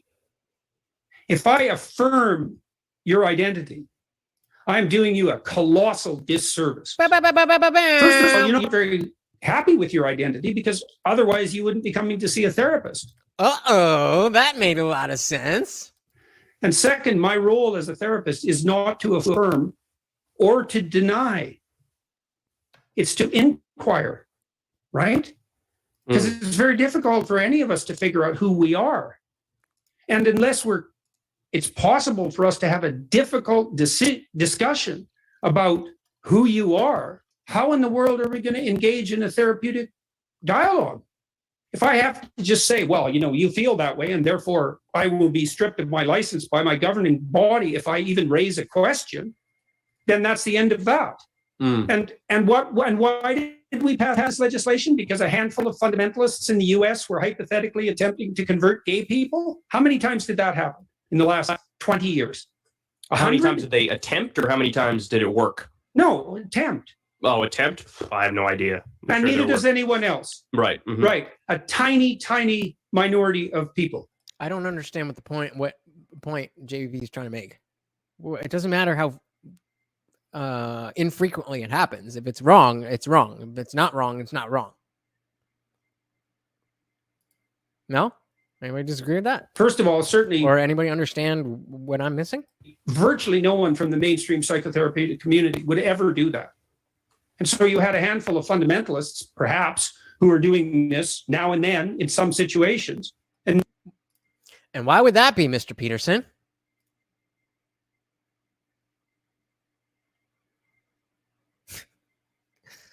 Religion. Now we've made laws everywhere that basically made it impossible. It made it impossible for everyone to have an honest conversation with any of their caregivers.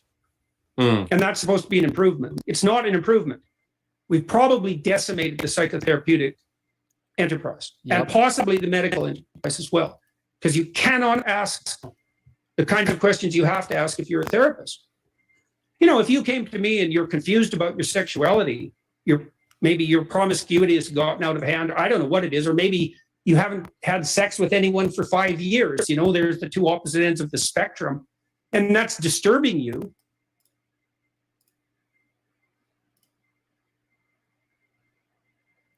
What did I just say? What did I just say? This is. I'm not ruining the show for everybody else because you are. We're going to have some pretty damn difficult conversations about your identity. Yeah. Mm-hmm. True. Well, now we can't.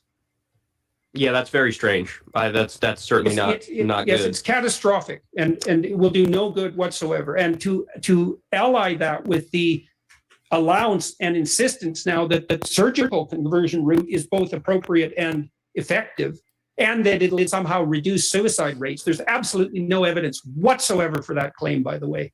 That's an outright lie, that claim. Dr. Peterson, I don't want to take up too much more of your time. You've been very kind with your time with me, and I really appreciate that. I guess I'll ask one more question. I'm very curious your thoughts on, obviously, we just had this big Supreme Court case here in the U.S. where Roe versus Wade was overturned, and now it gets thrown back to the states, and the individual states will decide what to do with abortion. And now, as we speak, at least 13 states have fully banned abortion. What's your take on Roe versus Wade? Do you think it should have been upheld, or do you think it should have been overturned? And what's your feelings more generally on the issue of abortion? Well, I don't think anybody. This should be pretty simple for a stark Christian. You should believe that life begins at conception, and that at the moment of conception you have a new human being, and that abortion is wrong. So I'm very interested why he's thinking about this. He regards abortion as a positive good. I would disagree with that. I used to believe that. There used to be the pro-choice and the pro-life side. Now there's the pro-abortion and the anti-abortion side. And so I make a terrible joke, you wouldn't get one as a gift for your sister for Christmas. It's not a good, it's a last ditch attempt to stave off a impending moral catastrophe. And so I think that policy should be put in place in the broadest possible sense with the aim of lowering the overall abortion rate. And I don't think that can be done effectively with compulsion. I'm not an advocate for compulsion in the realm of policy in general. Maybe there have to be exceptions made in the case of criminals, but that's complicated too. But generally, if a policy requires compulsion, then it's bad policy and it's counterproductive. I know I've been talking to people in Hungary, partly as a consequence of the Roe versus Wade decision. And Hungary has instituted a lot of family-friendly policies in the last 10 years. It's been their fundamental policy focus. And one of the things they've done, which is quite interesting, is exempt women from paying income tax at different levels as they have children. So if you have one child, I think your income tax load goes down, I don't remember if it's 10 or 20%, and so on up till 4 children. And at the point of having 4 children, if you're the mother, you are then exempt from paying income tax for the rest of your life. And that's in the context of a broad range of policies designed to support stable heterosexual monogamy and to provide a stable basis for the raising of children.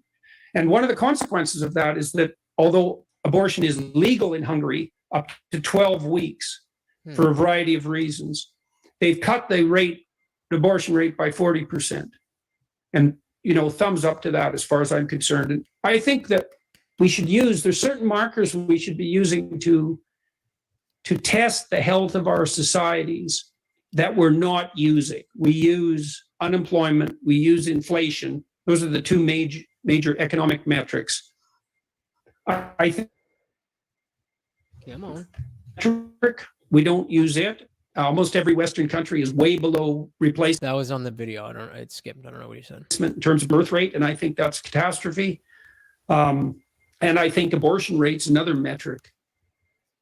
Well-designed policy should aim at driving the rate down as low as possible with a minimum amount of coercive force.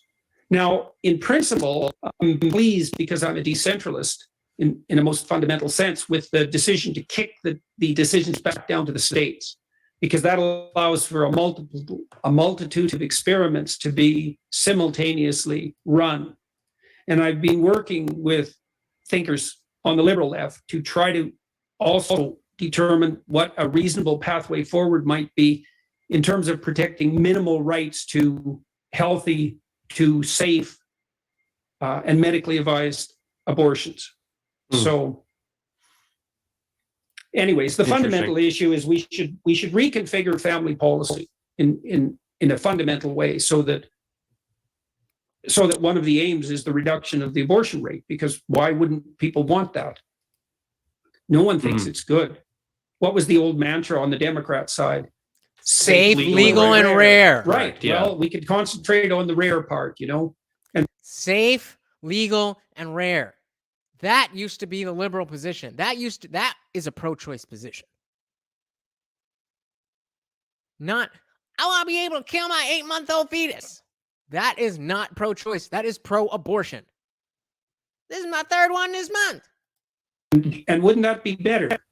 And so we tend to get our heads lost in the clouds in discussions like this, and I think that's a big mistake. You have to go back and do a careful analysis and try to figure out exactly what problem you're trying to solve here. Well, Dr. So that's pretty much the whole thing. They do their goodbyes and everything, and that was the conversation. So what did you guys think? What stuck out to you? What did you agree with? What did you disagree with? Who did you disagree with? Who did you agree with? Trevin says, no one's making laws saying you can't dead name. How did Jordan Peterson come to be somebody that you know of? I'm pretty sure, because, we just watched this, and then before that we watched another interview where he specifically decided to not follow a law that you have to use the proper pronouns. So you're wrong. Moving on. We're just saying don't be a dick and don't cry when we call you one. Then don't cry when we call you a man if you're a man. Do what you want. Okay, yeah. Hate all you want. Not hating anybody. Just don't take away their basic rights. What basic rights would you say that are being taken? That's another question that you are going to have to answer before I pull up any of your other comments. Jamie Dean says, rare, in quotes, implies that there's something wrong with it. There is something wrong with it. That doesn't mean that the government is the arbiter of morality. What did Peterson say earlier? Not everything that is legal is moral, or something along those lines. Slavery was legal at one point. There's a difference between legality and morality. I don't think the government has the right to tell us how to live. That does not mean that I can't take a stance that I personally believe abortion is wrong. Those are two different things. Sarah says, I think they both made great points and both stumped each other on certain points. And that is a good debate. Anybody? Miguel says he's never going to support those delusions. Well, it is panel time, my friends. Somebody's got to have something to say. And Trevin, you always have first dibs. First dibs. If you have the balls to come up and actually say what you're saying instead of just typing these random things, calling me names, and so on and so forth, I would like to actually have a conversation with you and understand what it is that you mean. But I'm not expecting that. So, assuming that nobody's coming up, then I hope you guys enjoyed this this debate. There's a lot that we could learn from this. As Semper said, they both made great points and they both stumped each other. They're both from different sides of the aisle. They both come from very different places in the political landscape. But that doesn't mean that one is all correct and one is all incorrect. It just means that people see things differently. And if you actually have the conversation, hell no, I mean, natural is better, but hell no. The idea of having these conversations is that we need to explore what the position actually is, and not just explore it with somebody who already agrees with you. I agree. Summer says they both accepted being wrong pretty well. That's how it should be. You should be able to see that, okay, you got me. I'm not perfect. I don't know everything, but you got me. I just, I think it was, really, really interesting how they, again, being from opposite sides. We saw in the beginning how they come from very, like I said, very different places politically, but they're able to have a conversation because they respect each other. Unlike when somebody ignores the questions that they're asking you, or unlike when you decide to ignore the person that's talking to you, then it gets a little different because now you're not acting in good faith. But as long as you act in good faith, there's no reason that you shouldn't be able to have these types of conversations and dig into what is it that people actually think. Why is it that you think what you think? Do I think the right thing? Let me make sure, because I'm pretty confident that I believe XYZ. And if you're saying ABC, and I know you're a smart guy, then I want to learn, okay, what exactly about ABC is better than XYZ? And be willing to actually listen. Be willing to actually be wrong. Instead of just assuming that you're right about everything. Because that just makes you an asshole. Like somebody. I think this was a really fruitful conversation. They got they only got onto a couple different types of topics, but I prefer that. I prefer that they pick some a topic and then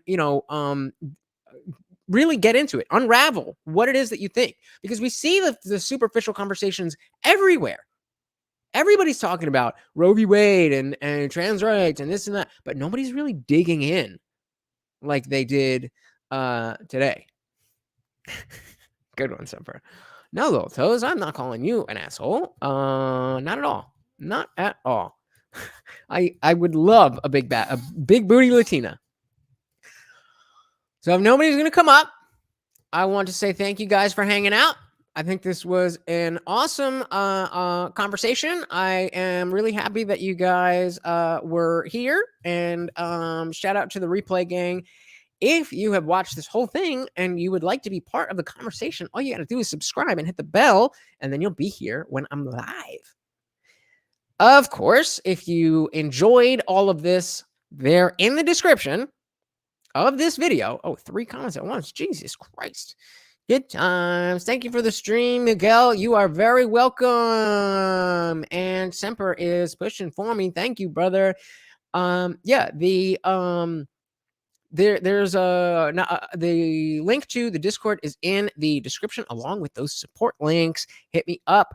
Like I said, I had to pay for this video, even though it is on YouTube. It's just unlisted. If I had known that, I definitely would have found it on Reddit somewhere. But I didn't know that. Thank you, Little Toes. I really appreciate that. And if you guys could hit those support links, it would really, really make a difference to me. But of course, it is absolutely free to like, comment, subscribe, share, ring the bell. All of that stuff is absolutely free. It costs you nothing. So if you could do that, I would super appreciate that. And listen to Lil Toes. Donate right now. No, that's fine. Totally. If I'm super happy with comments, likes, subscribes, all that stuff. Don't open your wallet if you can't, or if you didn't enjoy it that much. But I do put a lot of work into this, and I would definitely appreciate it. Either way, I appreciate you guys being here. And until the next one, I am Lutch. I hope you enjoyed the party. I'm your host, the Indian Jesus, here to resurrect the second coming of common sense. Until next time, I am out of here. Peace.